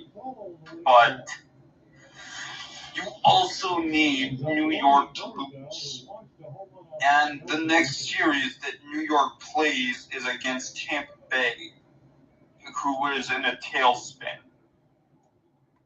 I'm looking, admittedly, at the Royals schedule in here for you as I flipped on D-backs and Rockies because that one's getting close to ending as well. The Royals and the Guardians only play one more time. That's a 4-gamer from Monday, September 8th to Thursday, September 11th in Kaufman. So that is going to have to be a required sweep. But at that time, That'll be what they have. Let me make sure I pull up the rest of the Royals schedule. But it looks like you guys only play one more time.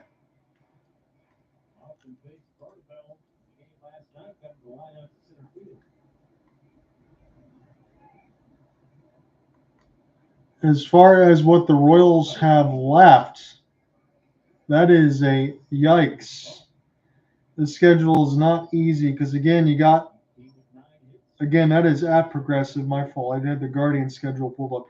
At Progressive for 4. This is what the Royals have left from, let's take it from September 8th to end of year, because that is 1, 2, 3, 4, 5, 6 series.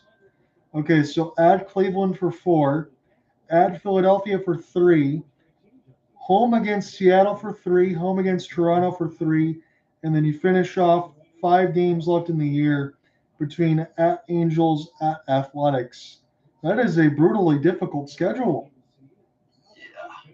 So I don't have high hopes. No, I mean, I'm pulling for them, but I just feel they're too much of a hole. And New York doesn't seem keen on losing any games to drop out of the race. So next week, Saturday, again, as I'm getting my plans together on the schedule, it is the Tigers and the Royals, and that looks like a 6-10 start. Should we lock that one in and have some fun? It's going to be Chris Paddock against Michael Wacha. What date did you say? Next Saturday, 23rd. Yeah, it's not a bad idea. Yeah, we could do some Royals and Tigers as long as the weather holds. That's going to be at Comerica, so as long as there's no rain here, we'll be able to get that one done. I know there's a Friday, but that's on Apple TV, and I don't have Apple TV, so can't do that. But the Tigers and the Royals will play 2 more times in 2 3-game series. So actually, Ian, the next 2 Saturdays, the 23rd and then the 30th, are both Saturday games, 8:10, 7:15. I mean, we'll be playing each other the next couple times over the weekend, so it's going to be biting nails for me and you because both teams want the other to lose. Yeah. I wish that wasn't the case in the standings. Honestly, I know we both do, but that's the way it is. It looks like only one of those teams is going to get in. Yeah. Because it's looking like unless New York hits another tailspin, which probably isn't going to happen if we have to think about it. Yeah. I don't. They've already kind of hit their free fall, as you said. I kind of see a rebound there. And between what we had today, again in the opener of the Dodgers and Padres, yes, it's 6 games in 10 days. Those two can jockey for position in the NL West, but they probably both still make it. The best team in baseball right now is the Milwaukee Brewers. Question is whether or not, with their 14 wins in a row, have they peaked too early? But here's a problem. I know Alec has just kind of recently watched baseball, but if I remember correctly, Quinn Priester was a Pittsburgh Pirates product up to a few seasons ago. Now he's an absolute freaking beast for the Brewers. Yeah, that tracks. That tracks. Well, we all know the Pirates have no such thing as pitching development. Oh my God, it's absolutely brutal. It's like if I'm skiing, I'm counting down the day. I'm just counting down the day. Yeah. I'm sorry. Yeah, and then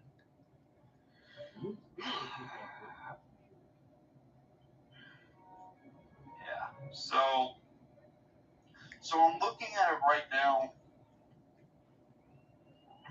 As of this moment, the Royals are only 4 games back from the Yankees. If they continue to take series wins, there's a chance. There's always a chance. But again, New York, that requires them to to lose. Yeah, and let's they're- look at their schedule really quick. I like your point because we went over the Royals. I want to look at theirs. So, fastball away for Caros at the back against Hoffman. Again, it's the Diamondbacks up 7-4 against the Rockies. I'm only flipping it because it's close. We'll go back to the Dodgers in a moment as we're looking at the schedule here. So, for the Yankees, they have an upcoming series after this against Tampa for 2 that they're making up. But let me fast forward a little bit. In September, they have Houston, Toronto, Detroit, Boston, and then they got some easy ones to end the year. Minnesota, Baltimore, Chicago, and Baltimore. I mean, that's about as easy as it gets if you're the Yankees. Can't see any trouble there. Yeah. So, yeah, and Boston doesn't seem too keen on Giving up their spot. Giving it. Yeah. So it's probably the Royals right now are looking at 2026. Even though they're playing for a spot right now, they're looking at 2026. So let me ask you this, and I know this is a long shot, but again, the Tigers and Royals do play 6 more times, just like the Guardians and the Tigers. If the Guardians free fall, let's say the Royals take 4 of 6 at least from the Tigers, that could get them to about 5.5. They just got to get through that brutal end of the schedule that we talked about. It seems like a long shot, but if they do damage against the Tigers, that could at least open the window for the Central. John, the Tigers are not surrendering the Central. I can tell you this right now. Tigers are not surrendering the Central like that. So There's the 5.5 that just happened for the Guardians is probably as close as it gets, you think? I don't. Here's the thing, John. Now that the new acquisitions for you have settled in, I don't see them. I don't see you guys losing like that. I don't see you guys going into another tailspin like you did earlier month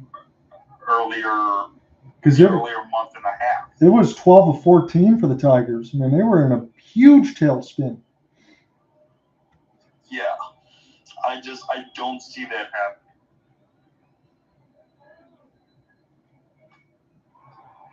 So this one's rocketed deep off the bat from Doyle at the wall. Corbin Carroll jumps.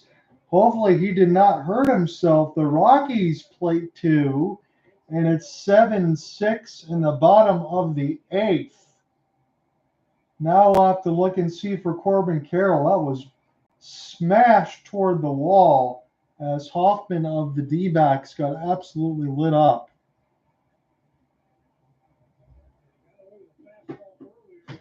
I'll flip this back really quickly just in case it goes final here between the Yankees and the Cardinals. We will go back to our featured game. We're taking a little live look in across because the Dodgers had smacked it up from the first inning essentially. So that's kind of made it this way. It's David Bednar back on the mound against Herrera.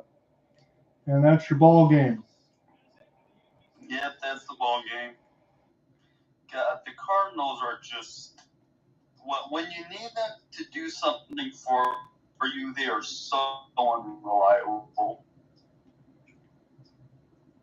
That month and a half ago, when the Tigers were going through their own tailspin, it kind of looked like the Cardinals might do something, and now they're not.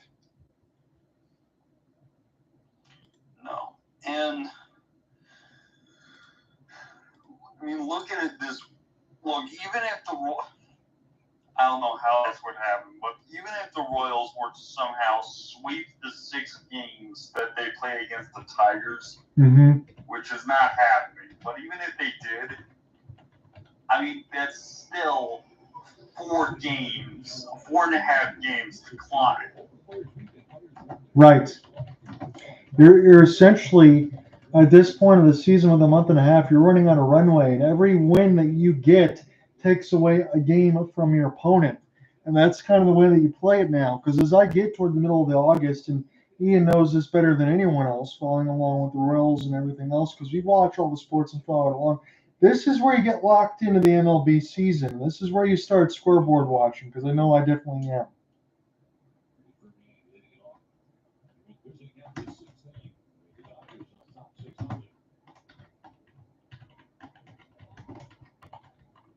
So Teoscar Hernandez, who already has a sac fly in this game, just hit a solo shot in the fifth. Makes it 6-0 LA. And again, we talked about this from the first three innings when we covered this. We'll jump back into it. I was giving a heavy dose of blame to Mike Shildt as far as some of that base running. And Padres probably should have some runs, but Blake Snell, he was at a pitch count where he was top 50s in the third, getting into 60, and now he's settled in. He's 1 out in the top 6, so he's through 5 1/3. He's only at 81 on the pitch count. From where he is, that is, all things considered, great from where it started. Now Blake Snell's able to run in a form with a ton of run support. And if you are the Padres, I remember when Cooper joined in right at the deadline, and alongside with Ian when Eugenio Suarez returned to the M's. He said to me, he's like, John, the Padres have a great lineup. They got all the pieces, but you just feel like they're going to get smacked up by the Dodgers. There's one of those teams like the Minnesota Wild. You might have some expectations, but I don't think that they're going to be able to get the job done. And right now, I think he's hit the bullseye of the target because the way that this has gone, although Tatis just got a double, that is his second hit of the game. He got a lot of work to do.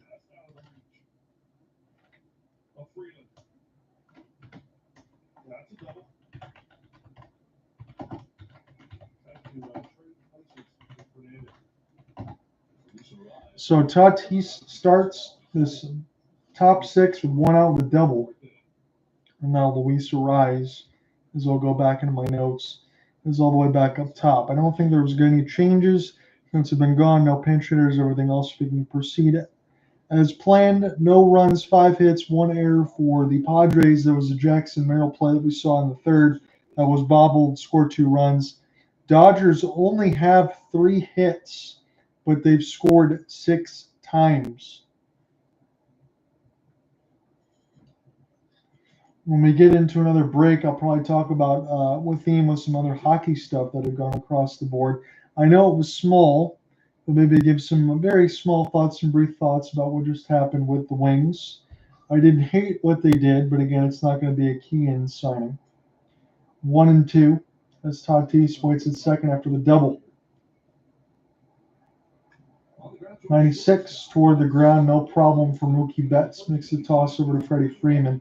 So El Nino takes third, and it'll be 2 outs. Top 6 as Blake Snell tries to keep his line as a donut.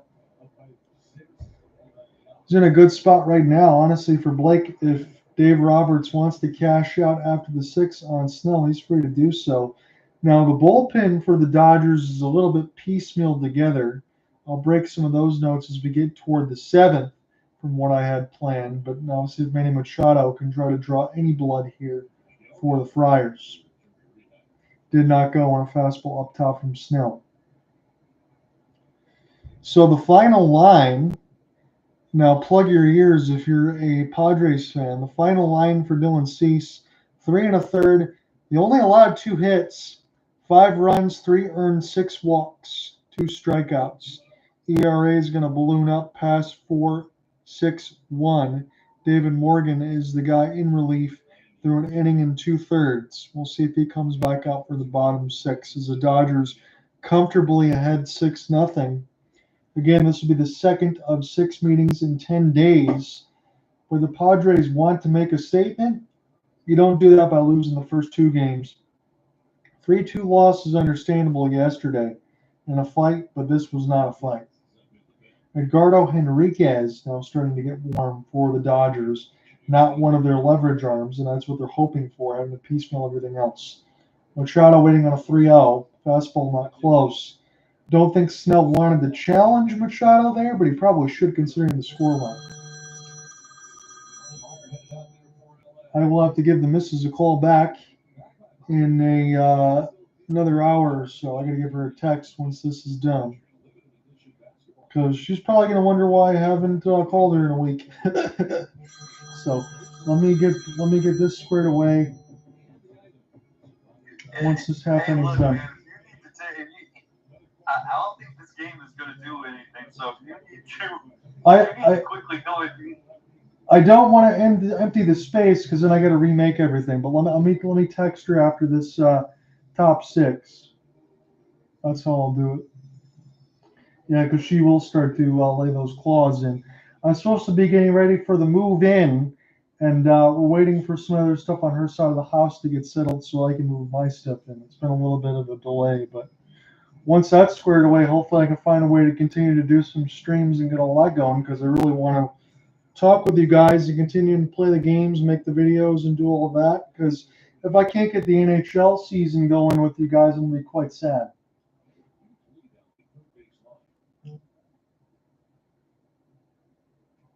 So 0-2. Again, I will take a quick step away once this top of the 6th is done. But I will keep the space open, as it's 0-1 against Jackson Merrill. Again, I appreciate you guys listening in and following along. I think next week Ian and I have it planned, as long as the weather is good. Whether or not he joins in, I don't care. Whenever Ian joins in, that's fine. Probably plan on doing the Tigers and the Royals. I haven't covered the Tigers in a minute. It was to be something fun for both of us, regardless. Hopefully, at least that game is close, and I hope you get some wins there, Ian. I mean that, honestly. If the Tigers hold on, at least make them sweat. If not, let the Royals take it. I wish there was some way like last year where we could both make it. 0-2. Again, I don't know what to say for the Pittsburgh Pirates and Alec or any of his other teams, because that gets a little rough. But I always have that same problem there with the Red Wings. It makes my blood boil sometimes. Pitch number 95 for Blake Snell. In the dirt, it's a good block there for Will Smith. Again, he's got 3 runners hosed out. I haven't kept up on anything else, as we missed a couple of innings. Oh, by the way, just to give you an update as well. When Ian and I were last talking, I had the Arizona Diamondbacks game flipped on, and they had a 7-3 lead against the Rockies. Rockies have plated 7. It's 10-7 now. Top 9. Oh, Jesus. So we will go back to that game as well. I'm going to take one step back. I'll be right back. Yep. Here to help you save hundreds by customizing your car insurance with Liberty Mutual. Probably should have gone the other way. Only pay for what you need. Tropical Smooth Cafe welcomes you to Tropic Time. I'll be your concierge. Our beach bites get a tropic vibe stand.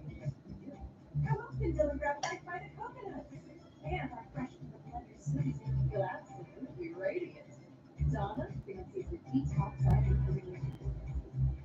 Hell yeah, queen. It's like a whole wellness retreat for your taste buds. You're on Tropic Time now at Tropical Smooth Cafe. Take summer in gear at the Nissan Enter Summer Sale. With a Rogue that offers more standard power than CRV and Tucson. Okay. All right. Okay. Okay. Did you go and do a little bit of damage control? Yeah, no, we're all good. I sent the text across. We're going to hang out tomorrow. She just wanted to make sure. So, yep, I'm good to go here. We're good for the rest of the day. I will be, you know what? I keep flipping back and forth. I apologize, but screw it. Let's go top 9 between the Rockies and the Diamondbacks. Maybe we'll actually be on a call where the Rockies get a win. They're 33-89. I mean, it's not very often that happens. I couldn't. There's no way in the blue hell that I can tell you who's even on the Rockies. But we're gonna do it anyway.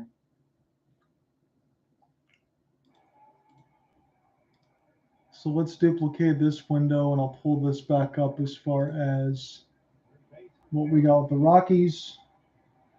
is Victor Vodnik against Geraldo Perdomo. At least I know who that is, as Perdomo is the first out top 9. And the Rockies are 2 outs away from getting a very rare W. It'll be Ketel Marte and Corbin Carroll, 2 and 3. Marte is the DH today. He's got 2 hits, double. Adrian Del Castillo's got a home run for the Diamondbacks. There is a lot of home runs for the Colorado Rockies. Again, the catching prospect in Hunter Goodman is a really good player. I do like him. Freeman has one. Looks like Warming Benable also has one. Doyle has a double. Beck has 2. Jordan Beck, Hoffman, Ritter has a triple. So a lot of guys just bringing out their hitting shoes for the Rockies, because when you look at their batting averages, it makes you want to rub your eyes in pain.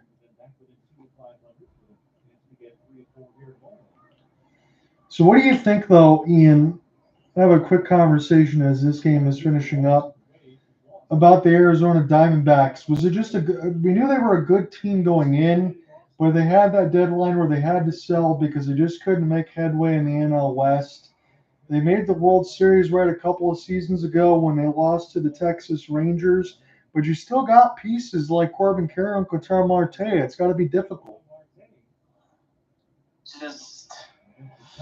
It's hard to gauge, because I said this in space near the beginning of the season. I said that if Corbin Carroll gets off to a start like he did in 2023, the D-backs would be fine. Thing is, he started off middle of the pack. Right. And it just, I feel like if he's not going, because he's the leadoff hitter, right? Yes, for the most part, yes. Yeah, the reason the D-backs did so well in 23 was because he was getting on base at a clip that a lot of rookies don't. Ketel Marte punches out a knuckle curve that was not close to the strike zone, but Hunter Goodman able to bring that one back into the zone, apparently. That's an egregious call. And now the Diamondbacks are down to their final out. 10-7. Victor Vodnik trying to get the last out for the Rockies. 100. Popped up third base side. Get ready for it. The Rockies win. 10-7.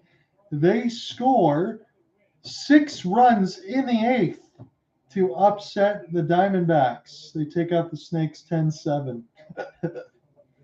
12-hit attack.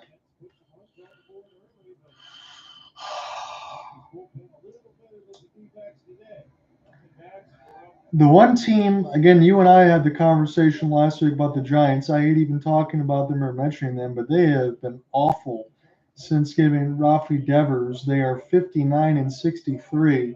They are fading fast in any sort of playoff race. The Braves are starting to win some games, but they are 55-68. That season got away from them. They would have to get on one hell of a run. I'm going to pull up their schedule really quick, and then we'll flip back across. But for the Braves, again, they're going one more game away from the sweep. They've handled the Guardians very definitively. They've scored 12 runs in the series to Cleveland's just 1. They have the White Sox next, the struggling Mets, and then the Fish. So they could gain a lot of ground through August. And then they end the season with a pretty fair schedule. Again, you have the Cubs a couple of times in September and Seattle, but then they play Washington twice, Pittsburgh, and Detroit. So nothing too difficult for the Braves. Now, it's next to impossible if I look at their percentage for playoffs. It's 0.2, but that kind of sounds like what the Tigers' percentage was almost at this point of the season. They'd have to start banking a lot of wins together, but their schedule is not difficult. I just don't think they have enough runway.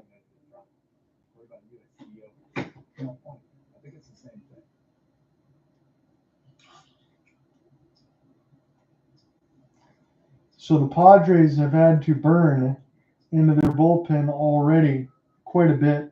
Hideki Matsui is the next one up, as there is a runner at first. And I don't want to say that Miguel Rojas just walked, because if he did, I got receding hairline. There's been way too many walks.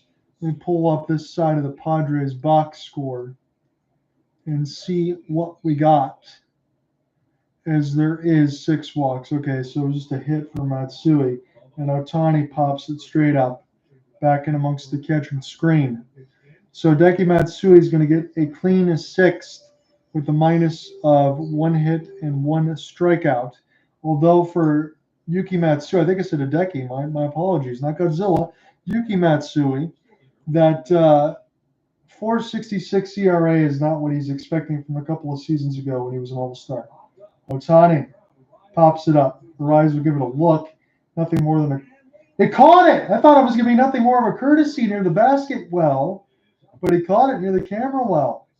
And the Dodgers will go quiet in 6. They still lead 6-0. Good catch for Luis Arraez. He was near the steps. He had 1 foot on the step and 1 foot in the air, because he didn't want to run into the rest of the guys in the dugout. Step aside for one moment. By the way, John, just want to throw this stat out there real quick. Sure. And you may want to sit down for this. Okay. From YouTuber Fuzzy, the Brewers have outscored their opponents by over 160 runs this year. Wow. Their official run differential this year is plus 162. So 162. So let me get this right, Ian, because I don't have all the names in front of me, but I do know them. So some of the newer ones, again, we mentioned Quinn Priester. You have the rookie, right, Jacob Mizorowski, who throws super hard. You got Peralta, correct. Brandon Woodruff, who they got back or they're getting back. And they still probably have a couple other guys in the starting side that are good. And then you got Trevor McGill right in the back end of that bullpen. The Brewers are good. Yeah. So for context, right? The second highest run differential in all the league is the Cubs with plus 116. And if you want to go, you know what? Because we're looking at the highest, we might as well look at the lowest. Sure. The lowest 2 are the Rockies, no surprise. Negative 328. They won today. We'll give them that. They did. And the Nationals, negative 149. I will say for the Nationals, because you've talked about the Rockies' woes before, about not having some of the high picks because some of the moves that they made or some of the things being null and void. That trade that was moved over for Juan Soto to be able to get some of those pieces like James Wood and the like, I think the Nationals eventually will be into a good spot because he's a really good player. Yeah. So, actually, in the American League, the lowest run differential goes to the Athletics with negative 94. It is not the Chicago White Sox. They only have negative 80. As I've said, that was and I'm not spitballing or trying to make a joke here. That was a good series win for the Royals against the White Sox because they do score runs. They just have no pitching. That is true. Yes, Seth Burke got hammered today. They have absolutely no pitching. 103 miles an hour off the bag. Here's the throw over. That was going to be tough to get Ramon Laureano. And Enriquez again at 103. Laureano punches it up the first base bag and gets a single.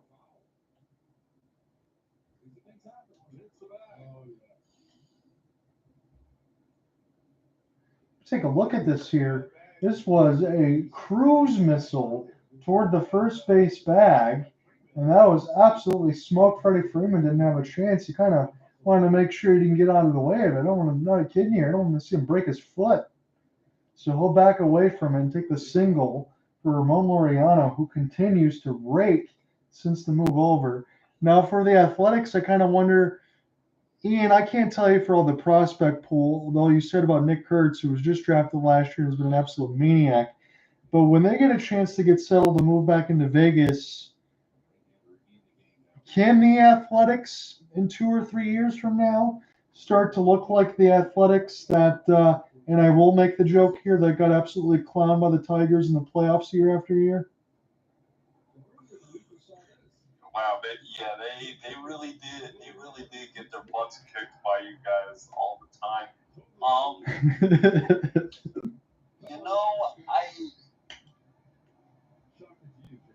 So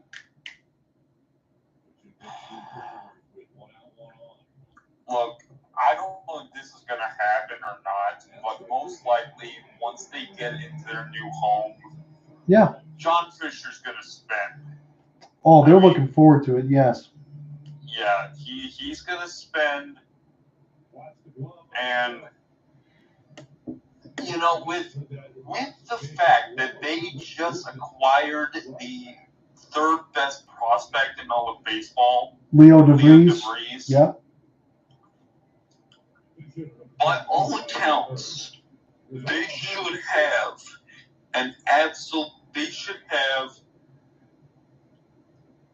they should have a future core waiting in the wings for them. Maybe it'll be a couple of years, but they should have something. I think so too. And Ian, if they do not come out of this with playoff appearances and possibly a World Series, then Athletics fans, as splintered as they will be, they will march on the stadium and force John Fisher to put pen to paper to sell the team. You know what? When you said, Ian, admittedly, World Series, my ears percolated a little bit extra. But I agree with you. I know it's going to take some time, and we can't look at it in a crystal ball, but look at the teams that go to Vegas. I'm not talking about like the Vegas Aces or any of that stuff, but the Vegas Golden Knights, who immediately go to a Stanley Cup in the first. No, they didn't win it. Ovechkin got it, but they got theirs later. Look at what they're going to spend with the Raiders. I'd love to go up in the suite side and be able to party with the cheerleaders and get those seats. Eventually, I want to do that one day. And now with an opportunity with the Athletics, wherever they're going to be called, Vegas Athletics or whatnot, yeah, they like to spend the money, like to go out and put out a big show. I see them eventually getting a basketball team at some point too. You're expected to win when you go out there, and the money is no object. And the one point. The only reason the Raiders are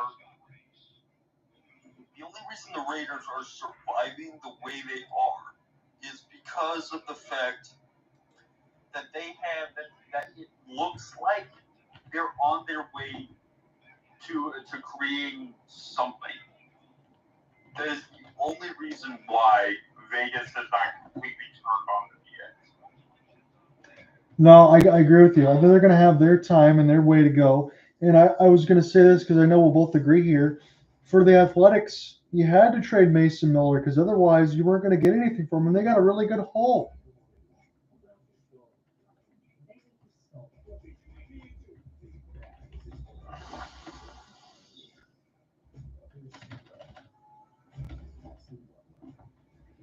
So Dodgers, again, as we've flown across the MLB, we talked about some of the stuff across the board. I did see that the Red Wings, I know everyone's going to talk about, oh, it's not a big signing, oh, it doesn't matter. They did add Travis Hamonic from the Ottawa Senators for 1 year, $1 million. It's a one-way. I don't know if he beats out Justin Hall because he said when Hamonic started playing with Jake Sanderson, who you called it during the what the heck was it? The Four Nations, when Jake Sanderson was underrated and scored a huge goal for the United States. When Sanderson played with Hamonic, Sanderson didn't play well, but I don't think there would be anything wrong in signing a 1 year, for a defenseman like that, that would be nothing more than a 7th or 8th defenseman. I don't see that issue with it. All the flyers that Yzerman's took this year, I'm okay with. I am just waiting for next year because, as I said, this will be the last year. They better not make the playoffs. Otherwise, I'm going to be going nuclear. So this year's the last free pass that he's going to get, but I got no problem with the Hamonic sign.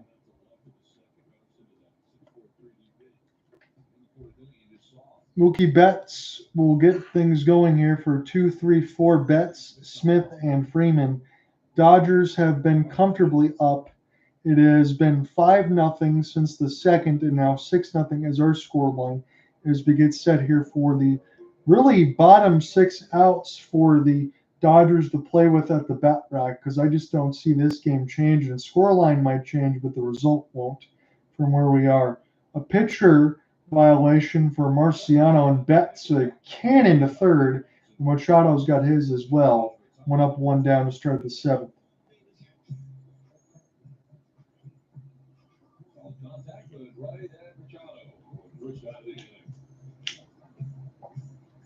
So 2 runs scored in an at-bat for Will Smith, but no officially hits just yet because a couple of walks make him 0 for 1, but 3 runners hosed out from first and second. So 3 runners caught stealing, 2 walks, 2 runs scored for Will Smith. He's all over the stat board, but that's my POG at this point right now, and I still stand by it considering we've been flipping through games and it's been fun. So Ryan O'Hearn will be the new DH for Jose Iglesias when they get to that portion of it for the Padres and Mike Shildt as you wait on the 1-1 on an inside sinker. We've been flipping through, but we're back at Vince Scully Ave in Dodgers Stadium. Dodgers trying to take the first 2 games of this season series.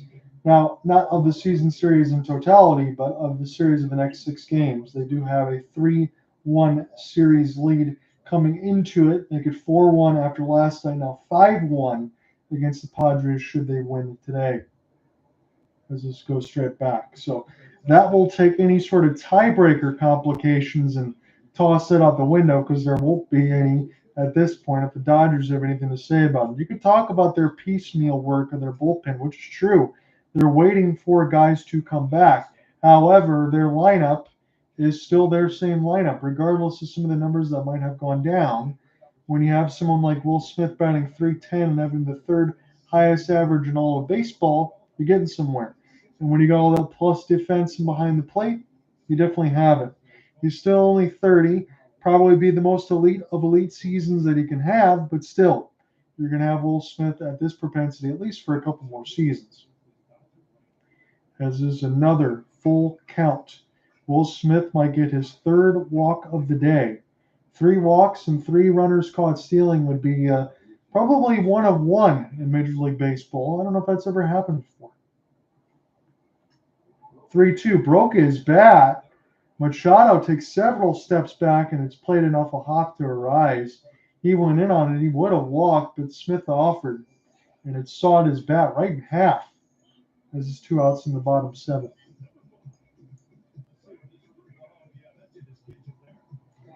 All he had left was the bat handle. The whole side of the black was completely gone, as that was absolutely sawed in half.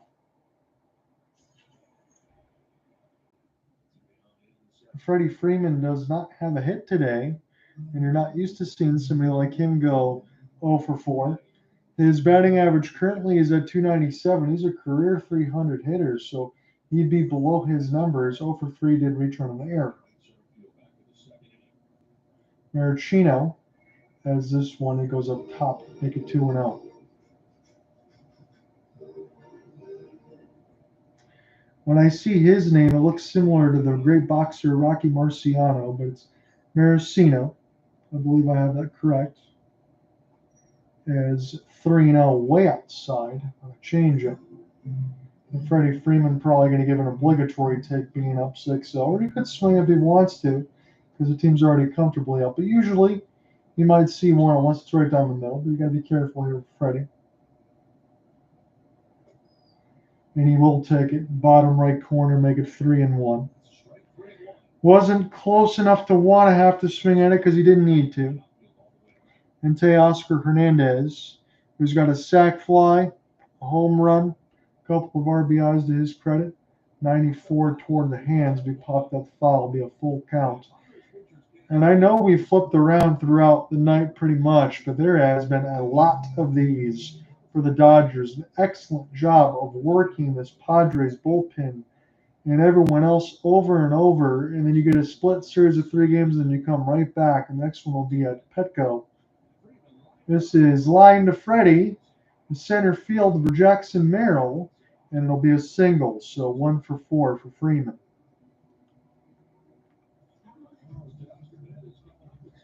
Teoscar Hernandez has been pretty good today. And that last pitch that I just saw off of Morgan off the bullpen was a knuckle curve that had hit me all over it, and Jackson Merrill got driven in the wall and had no chance to get to it as Mookie Betts for the big celebration. Joe waiting near the players' benches. Last time up. Bottom 7, 2 outs before we get set to stretch. And a fastball at 95 will catch it below the knees, make it 0-1. He's rocking some double silver chains and a long goatee for Teoscar, styling and profiling in this game with those blue cleats and a lot of padding. 94 and on the hands.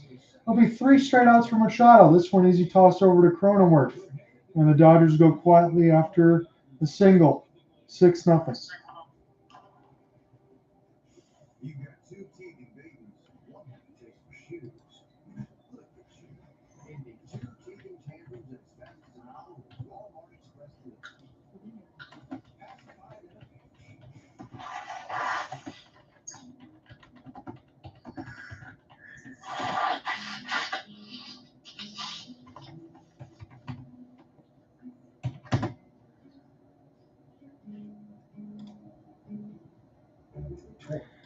You know what? We could go around the horn one more time here. Let's do it. Even though I despise the Giants, it is top 9. And this will give us a chance to give you one more final before we go to the final of the Padres and the Dodgers. So let's take a look at it.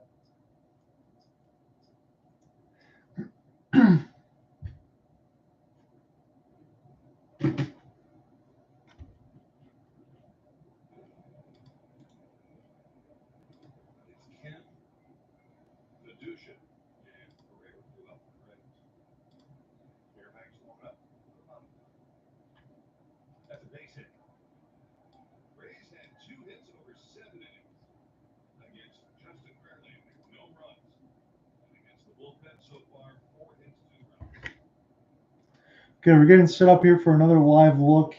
It's the Tampa Bay Rays and the San Francisco Giants. Keaton Winn is the pitcher of record right now. And try to be able to go ahead and get this save.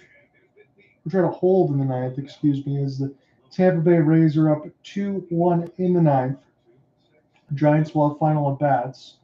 Here is a throw across the second. No chance to get the runner at first. That is Ha-Sung Kim. He got his 6th stolen base of the year. So Rays have business with top 9 and runner at second, Ha-Sung Kim, as he gets the steal. Former Padre gets his steal. They also believe former Dodger. So see where we are in the order. Hunter Fiducia. This will be chopped to first. Kim tries to go to third. He's out. He stole second, but he got a little greedy, and the Rays run into 2 outs in the 9th. So Fiducia, a little can of corn pop-up. Ha-Sung Kim should have stayed right where he was, and that tag might have hurt him. Giants 1 for 6 with runner in scoring position. Tampa 2 for 4, and it looks like Ha-Sung might have got stung and across the forehead off the tag. That's where he's grabbing now. And on his forehead and the back of his head, as I'm getting some camera shots. Again, I got the Tampa FanDuel feed up right now. And he looks to be okay. He's got the band in around his head, not over just to cover some sweat. I think that's probably where he got tagged. Let's see this. Is Fiducia. This was a pop in toward the right side of the box. It was fair. Devers, who's playing first, threw it over to third where Koss was, and they got the tag down. It's kind of interesting, Ian, and I'll say this as nicely as I can because it's a family show, at least for the most part, but Rafi Devers, when you had like significant injuries for the Boston Red Sox, they asked him to play first. He said, "No, I'm not playing first." And he's playing first for the Giants. That's got to aggravate you if you're the Red Sox. Yeah.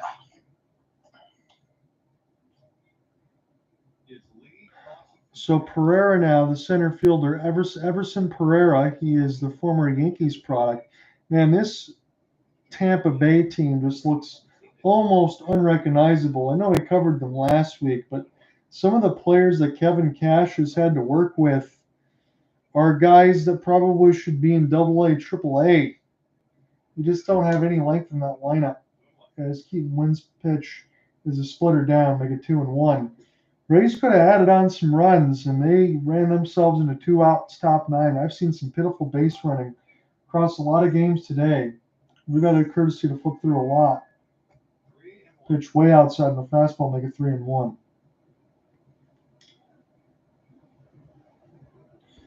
It'll be Nick Fortes, the former Fish, will be due up next. Again, he was brought in to catch because they just don't have any other ones available here. Now that's a 4-pitch walk. And Pereira was only hitting 154 on the year, so that's definitely a miss. Okay, so let's look at this in between who was brought in. Again, you had Seymour from first from Kim from before, who doesn't have any average on the year. You had Fiducia with 160, Pereira at 154, Nick Fortes at 216, who's up now, and the pinch runner later who will be in is Tristan Gray, who's hitting 077.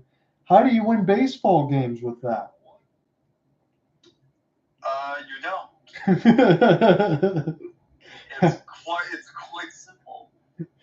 You don't. That's why the Rays are 60-63, and ever since this deadline, it's a disaster. I mean, that looks like a AA lineup. So here's Gray, 077, popped up, center field. That is Jung-Hoo Lee, makes the catch. Giants have one last opportunity, bottom line. Holikos and Tyler Fitzgerald will play the bottom 9.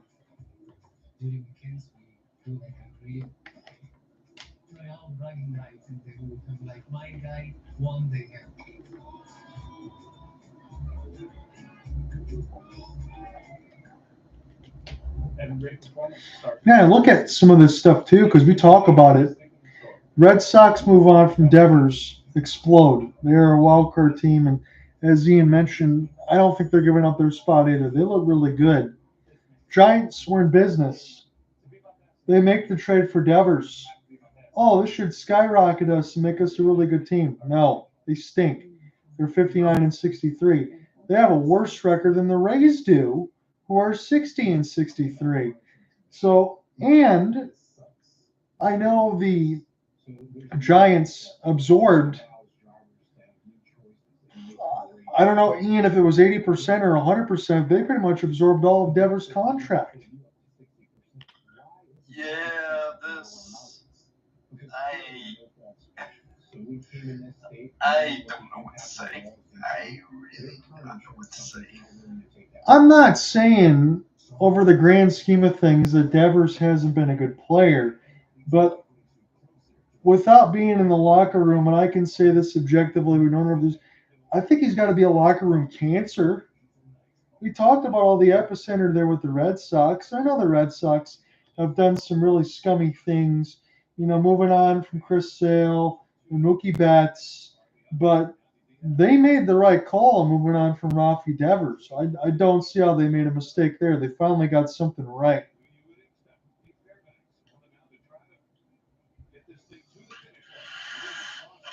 Yeah, the one thing I'll never,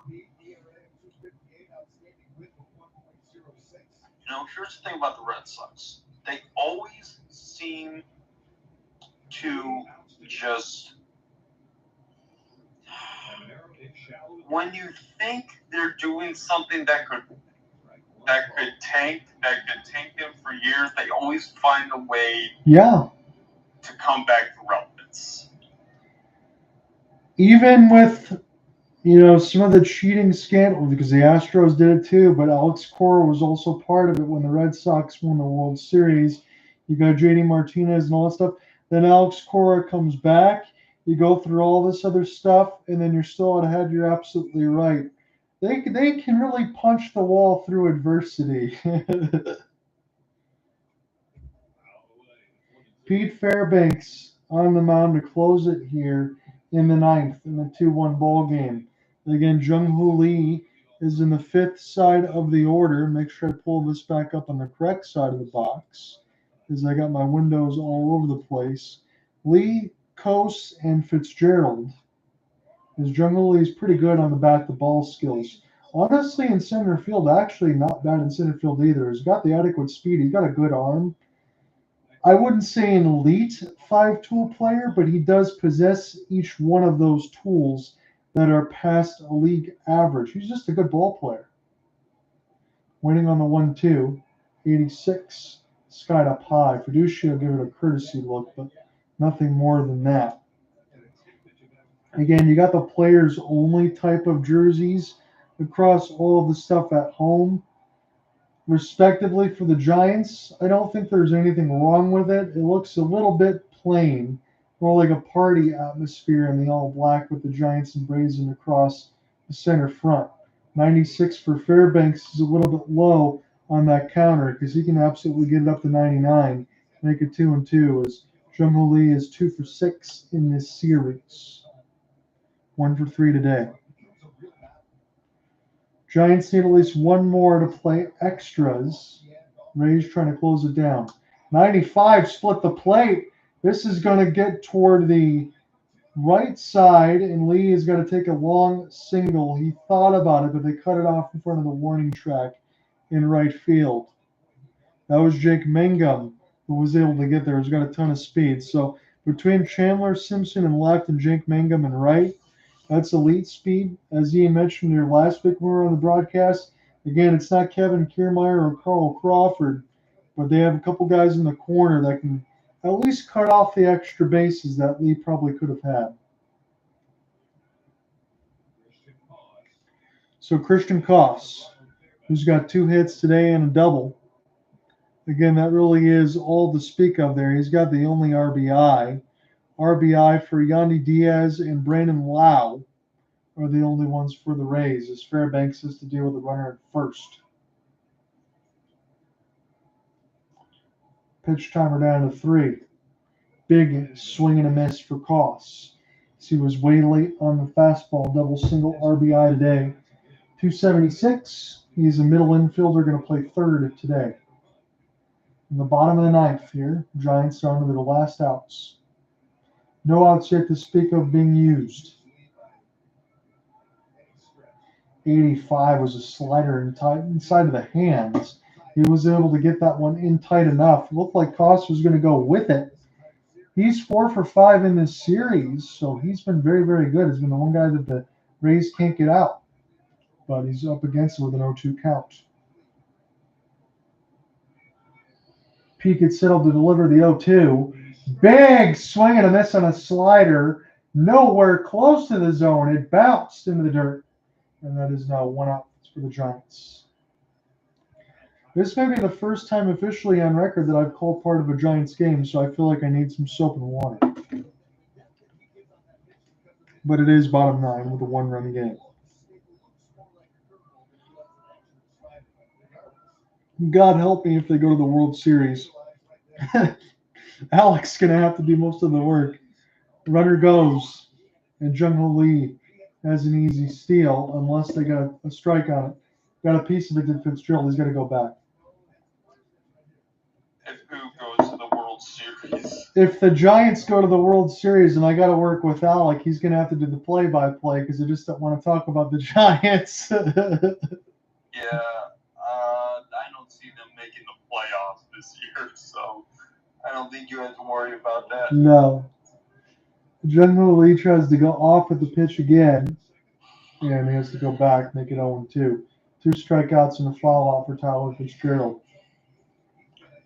Fitzgerald's got a lot of speed, but he's got to get on base. Fairbanks again was able to get a punch out in the previous and a knuckle curve in the dirt. Let's see what he can do here. Fairbanks is one of those arms, honestly, for all the trades that Kevin Cash and company was able to make. Runner goes again. Here's a throw at second. It's wild. It goes into center field, but it gets backed up. So they get the runner at second. That's where they'll be now, but it's 2 outs as Fitzgerald punches out and leaves at second. But what I was going to say, with all the moves that were made for Tampa, I'm sure Fairbanks has team control, and that's why they kept him. Or maybe the price couldn't be met, because honestly, Pete Fairbanks would have been one of those guys I think every team in Major League Baseball would have loved to have in their bullpen.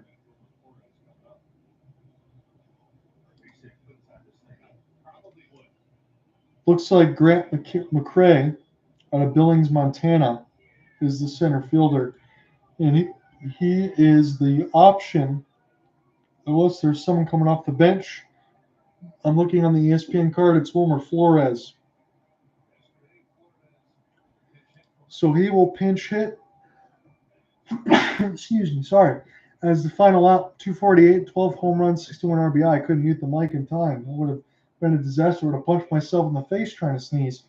The 34-year-old with the runner at second and Jung-Hoo Lee. He gets him home. It's a 2-2 game, and this is 87. Now, Wilmer's got some power. 4 for 9 pinch hitting with a double and 4 RBI. 12 home runs, 61 RBI, 691 OPS. If you believe everything you've seen MLB The Show, everybody's got 99 cards. As it's 1-0. 87 splits the plate on a slider, but he'll take it at 1-1.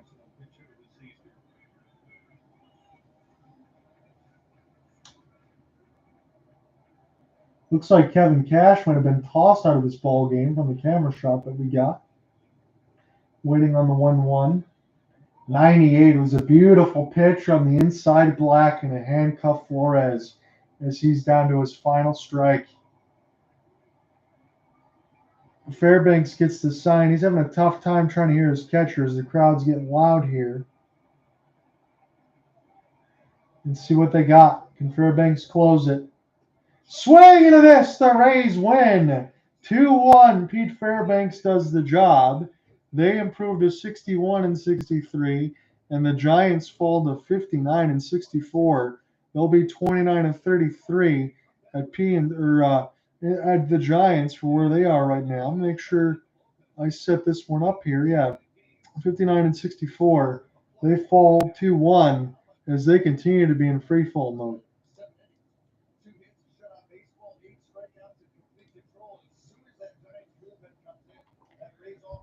Let's go one more time, because that was the last one for the Dodgers game. I'm not going to stay up for the A's and Athletics. I'm going to sign out once this Dodgers game is done. We go bottom 8.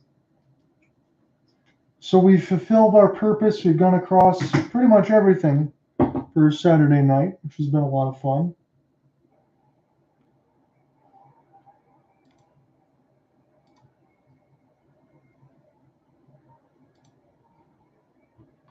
So the write-up for this Dodgers game is not going to be very long, but at least all the run scoring was done in the first 2 innings, essentially. So that will pretty much be the game story, because that's what this game still is. They had 1 extra run. They pull back up into the box in the 5th, so I correct my box. But that's it. You had 5 runs within the first 2 innings, a ton of walks for Dylan Cease. That's where it's been an excuse me swing for Conforto, and that makes the second out in the bottom 8. And the Dodgers have 1 more out to add runs, and then essentially the Padres will see if they can at least get the donut off the scoreboard, but it's not likely that they're going to score 6 runs. So Freeland will be the last hope. Go ahead, Ian. Yeah, that's not happening. They're, oh man.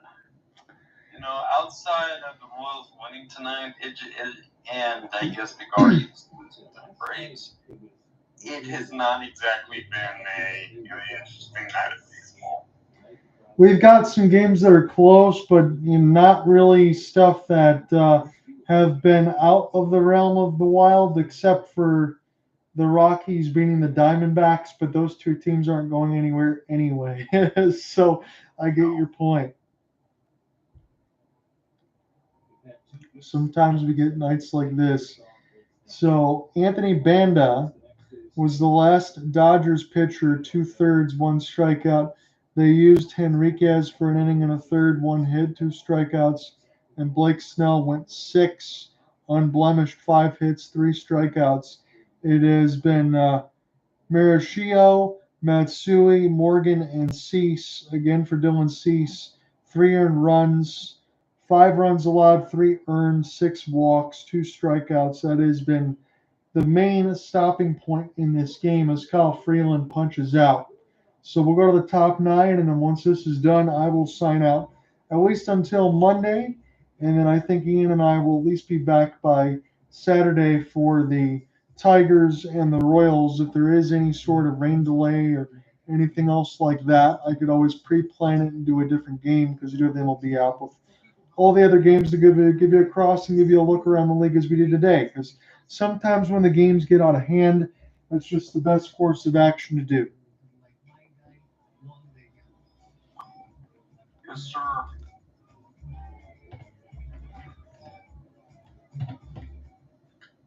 You've got 2 teething babies and 1 had to take some shoes. Look at you. Ending 2 teething tantrums in as fast as an hour with Walmart. So, Ian, if you don't mind, I just want to ask you one more question here. If the Dodgers get slapped around by the Padres, let's say they lose 5 of 6 or all 6, they're probably still a playoff team regardless of where they are in the NL West. But does that take a little bit of wind out of your sails? Because I think Cooper was right. I mean, you look at the Dodgers and the Phillies in the NL, and I still look at them as the best teams far and away. Padres are good. They have a lot of pieces. Essentially, they got 4 closers. It's kind of like it was when the Royals have won the World Series and made back-to-back ones. But I think that takes some wind out of their sails. See, no. See,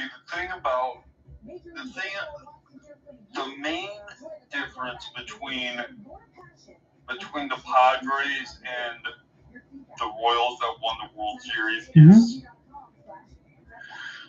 the Royals had depth. They had guys that could come in and pinch hit, and you knew they were going to get a hit because that's what they built themselves around. They built themselves around speed and being able to make contact.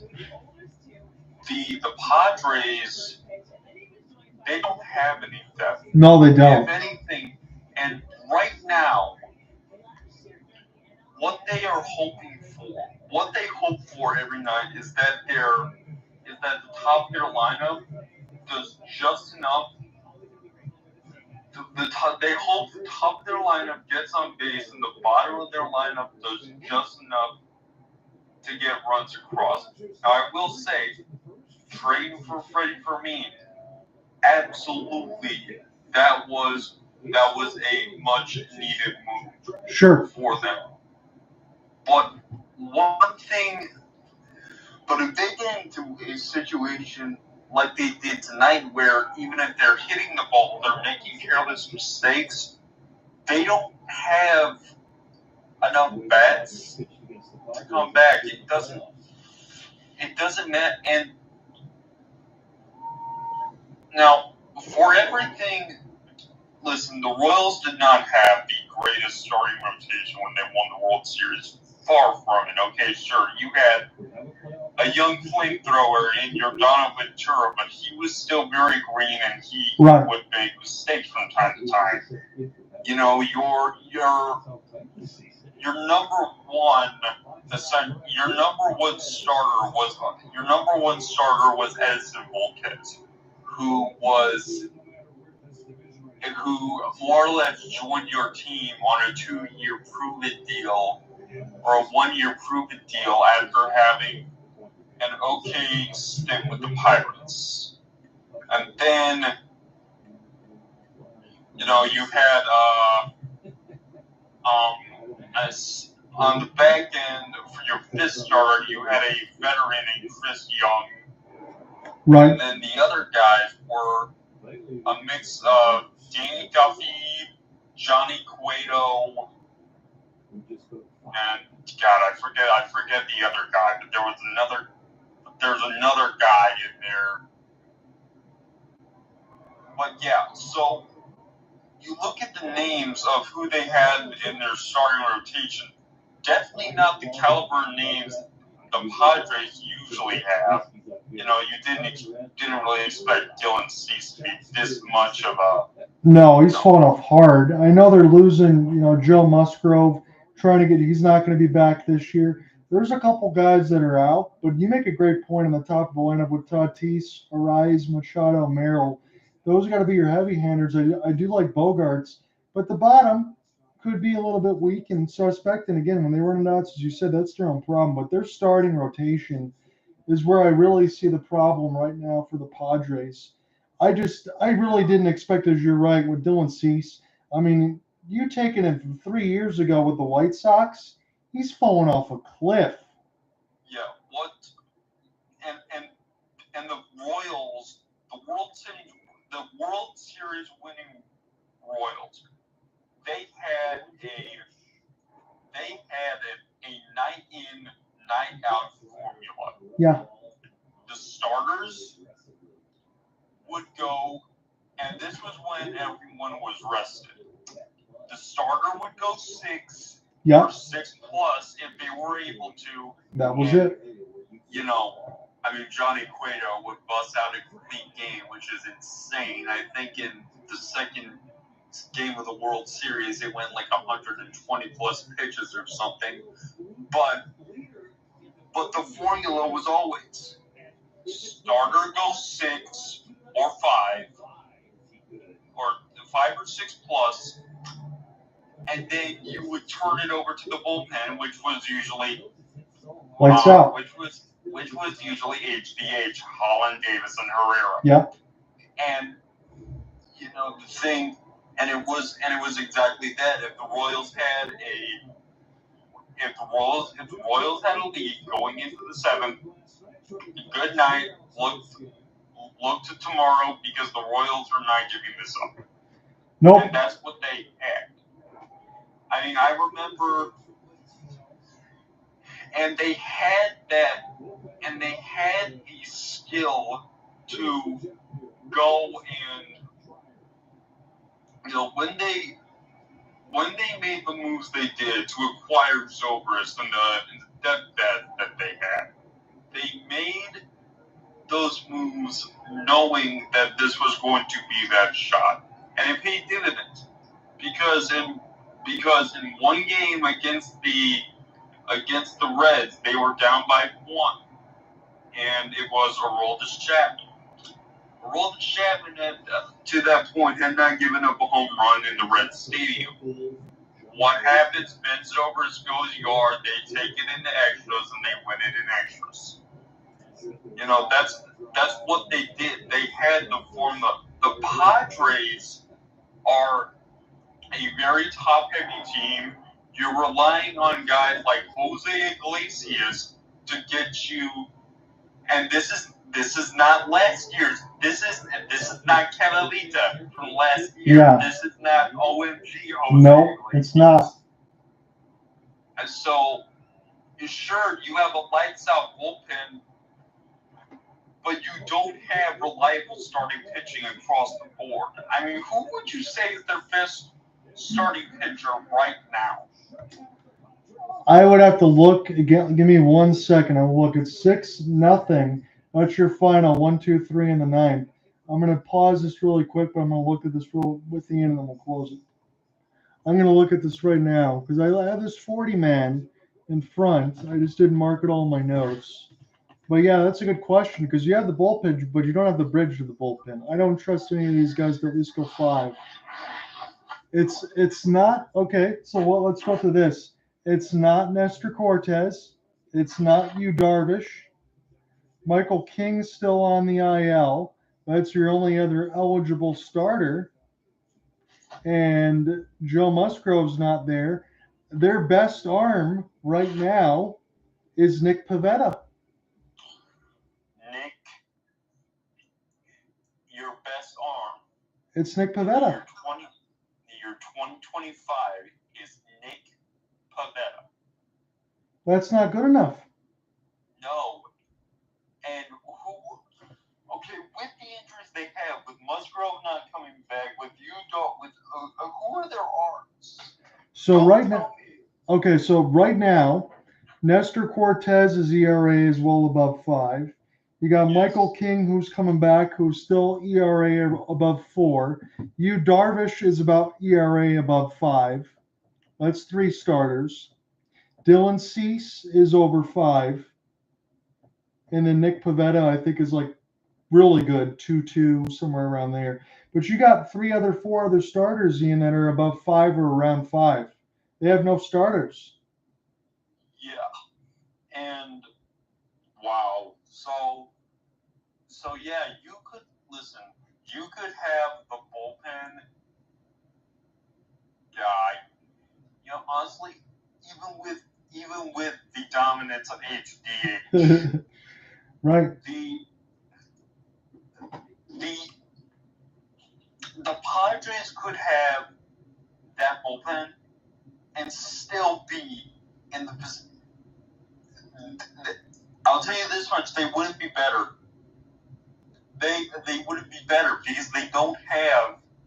I mean, even their arms, who are not what they once were. I mean, Jesus.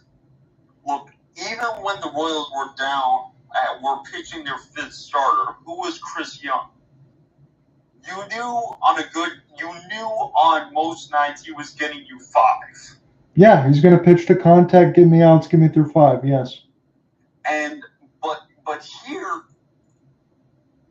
in that lineup, or here in that starting rotation, I'm just going, Preller. Look, man, I understand you were facing some time. You were facing some crunches here, but dear God, did you even try to assess? It almost, I understand your catching depth was horrid. You just traded away 2 starters that you need right now. Yeah. I agree with you on Freddie Fermin. I like him. You've seen him all year with the Royals. He's good. But And go ahead. I want to put this out there. Right now, Ryan, hang on. Before I go any further, I am just going to do this for everybody to tell you to just let everyone know how badly the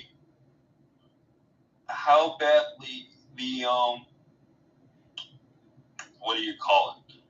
The Padres need those 2 right now. So, sorry, I'm having trouble trying to find stats here.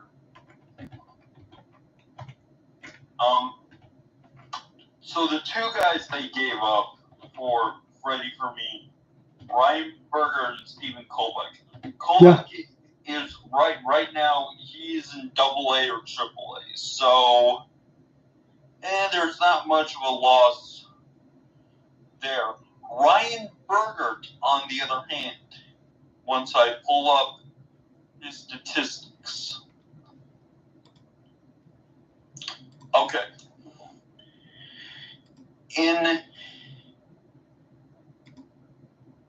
Since he's been with the Royals this year, or since his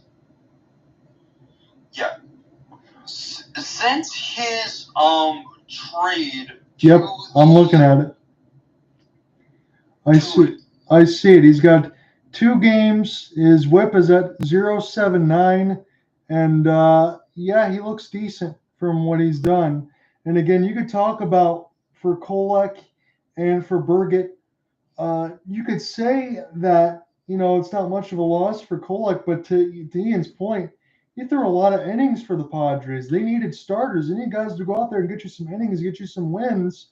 And yes, you addressed it, got some depth for Elias Diaz, who was hitting a buck 99. But Ian also mentioned you got Tatis, you got Arraez, Manny Machado, Jackson Merrill. You should already be scoring some runs. That should not be your biggest of concerns. Yes, you have your bullpen that's unquestioned the best in baseball, but what the hell's the point when you can't even get to that bridge? And I just want to point this out real quick. In his last start against the Twins, which was last Sunday, the Royals ultimately lost 5-3. They shouldn't have, but they did. Because this man, Ryan Burkert, his stats were 5 2/3 innings pitched, 4 hits, 2 earned runs, 1 walk, 8 strikeouts.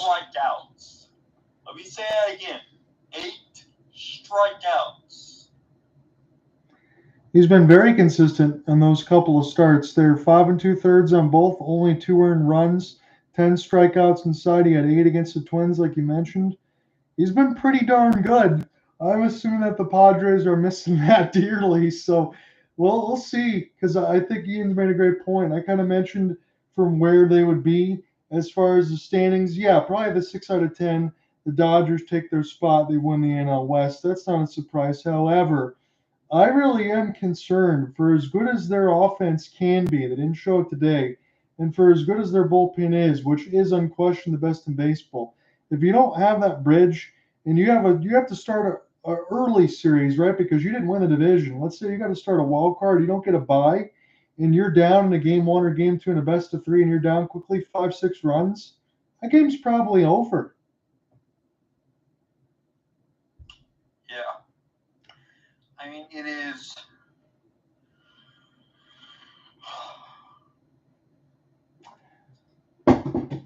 I just wanted to throw that out there, and I'm getting set to close up shop, and I'll probably be back on Monday, but Saturday I'm going to plan on a Tigers-Royals game if you want to do that whenever you join in next week.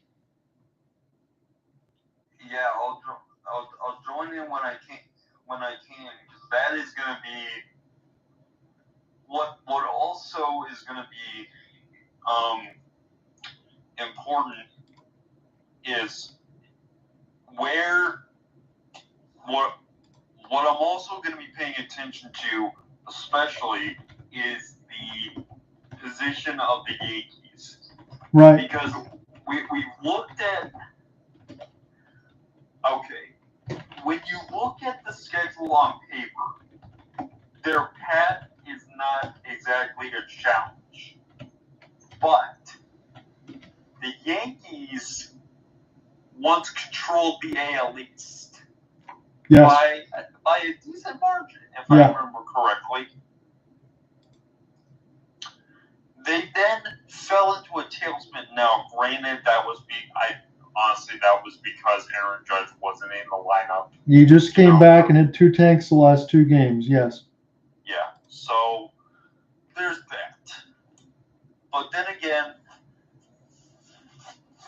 they have to face the White Sox. I can say this from experience. The White Sox will do some random voodoo stuff. Yeah.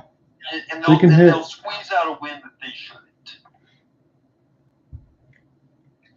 I don't disagree with that. I've seen that a couple times already with the Tigers. We think that they're going to be fine as well. Again, we profiled a lot of the schedules. We accomplished a lot today.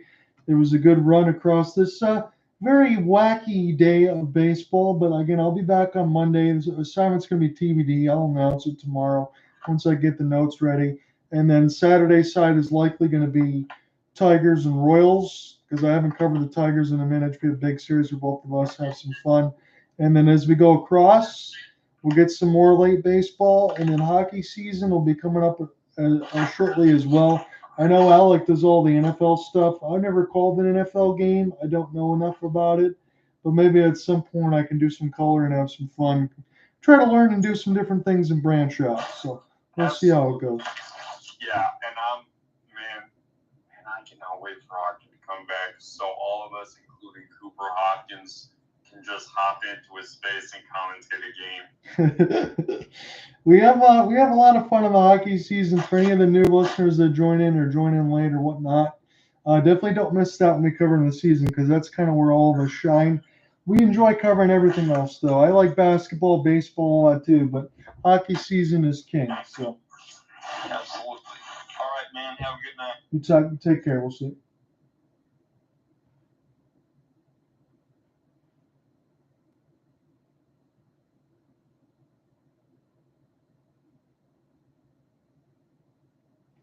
You take care, Larry. Appreciate it. We'll see you on Monday or next weekend.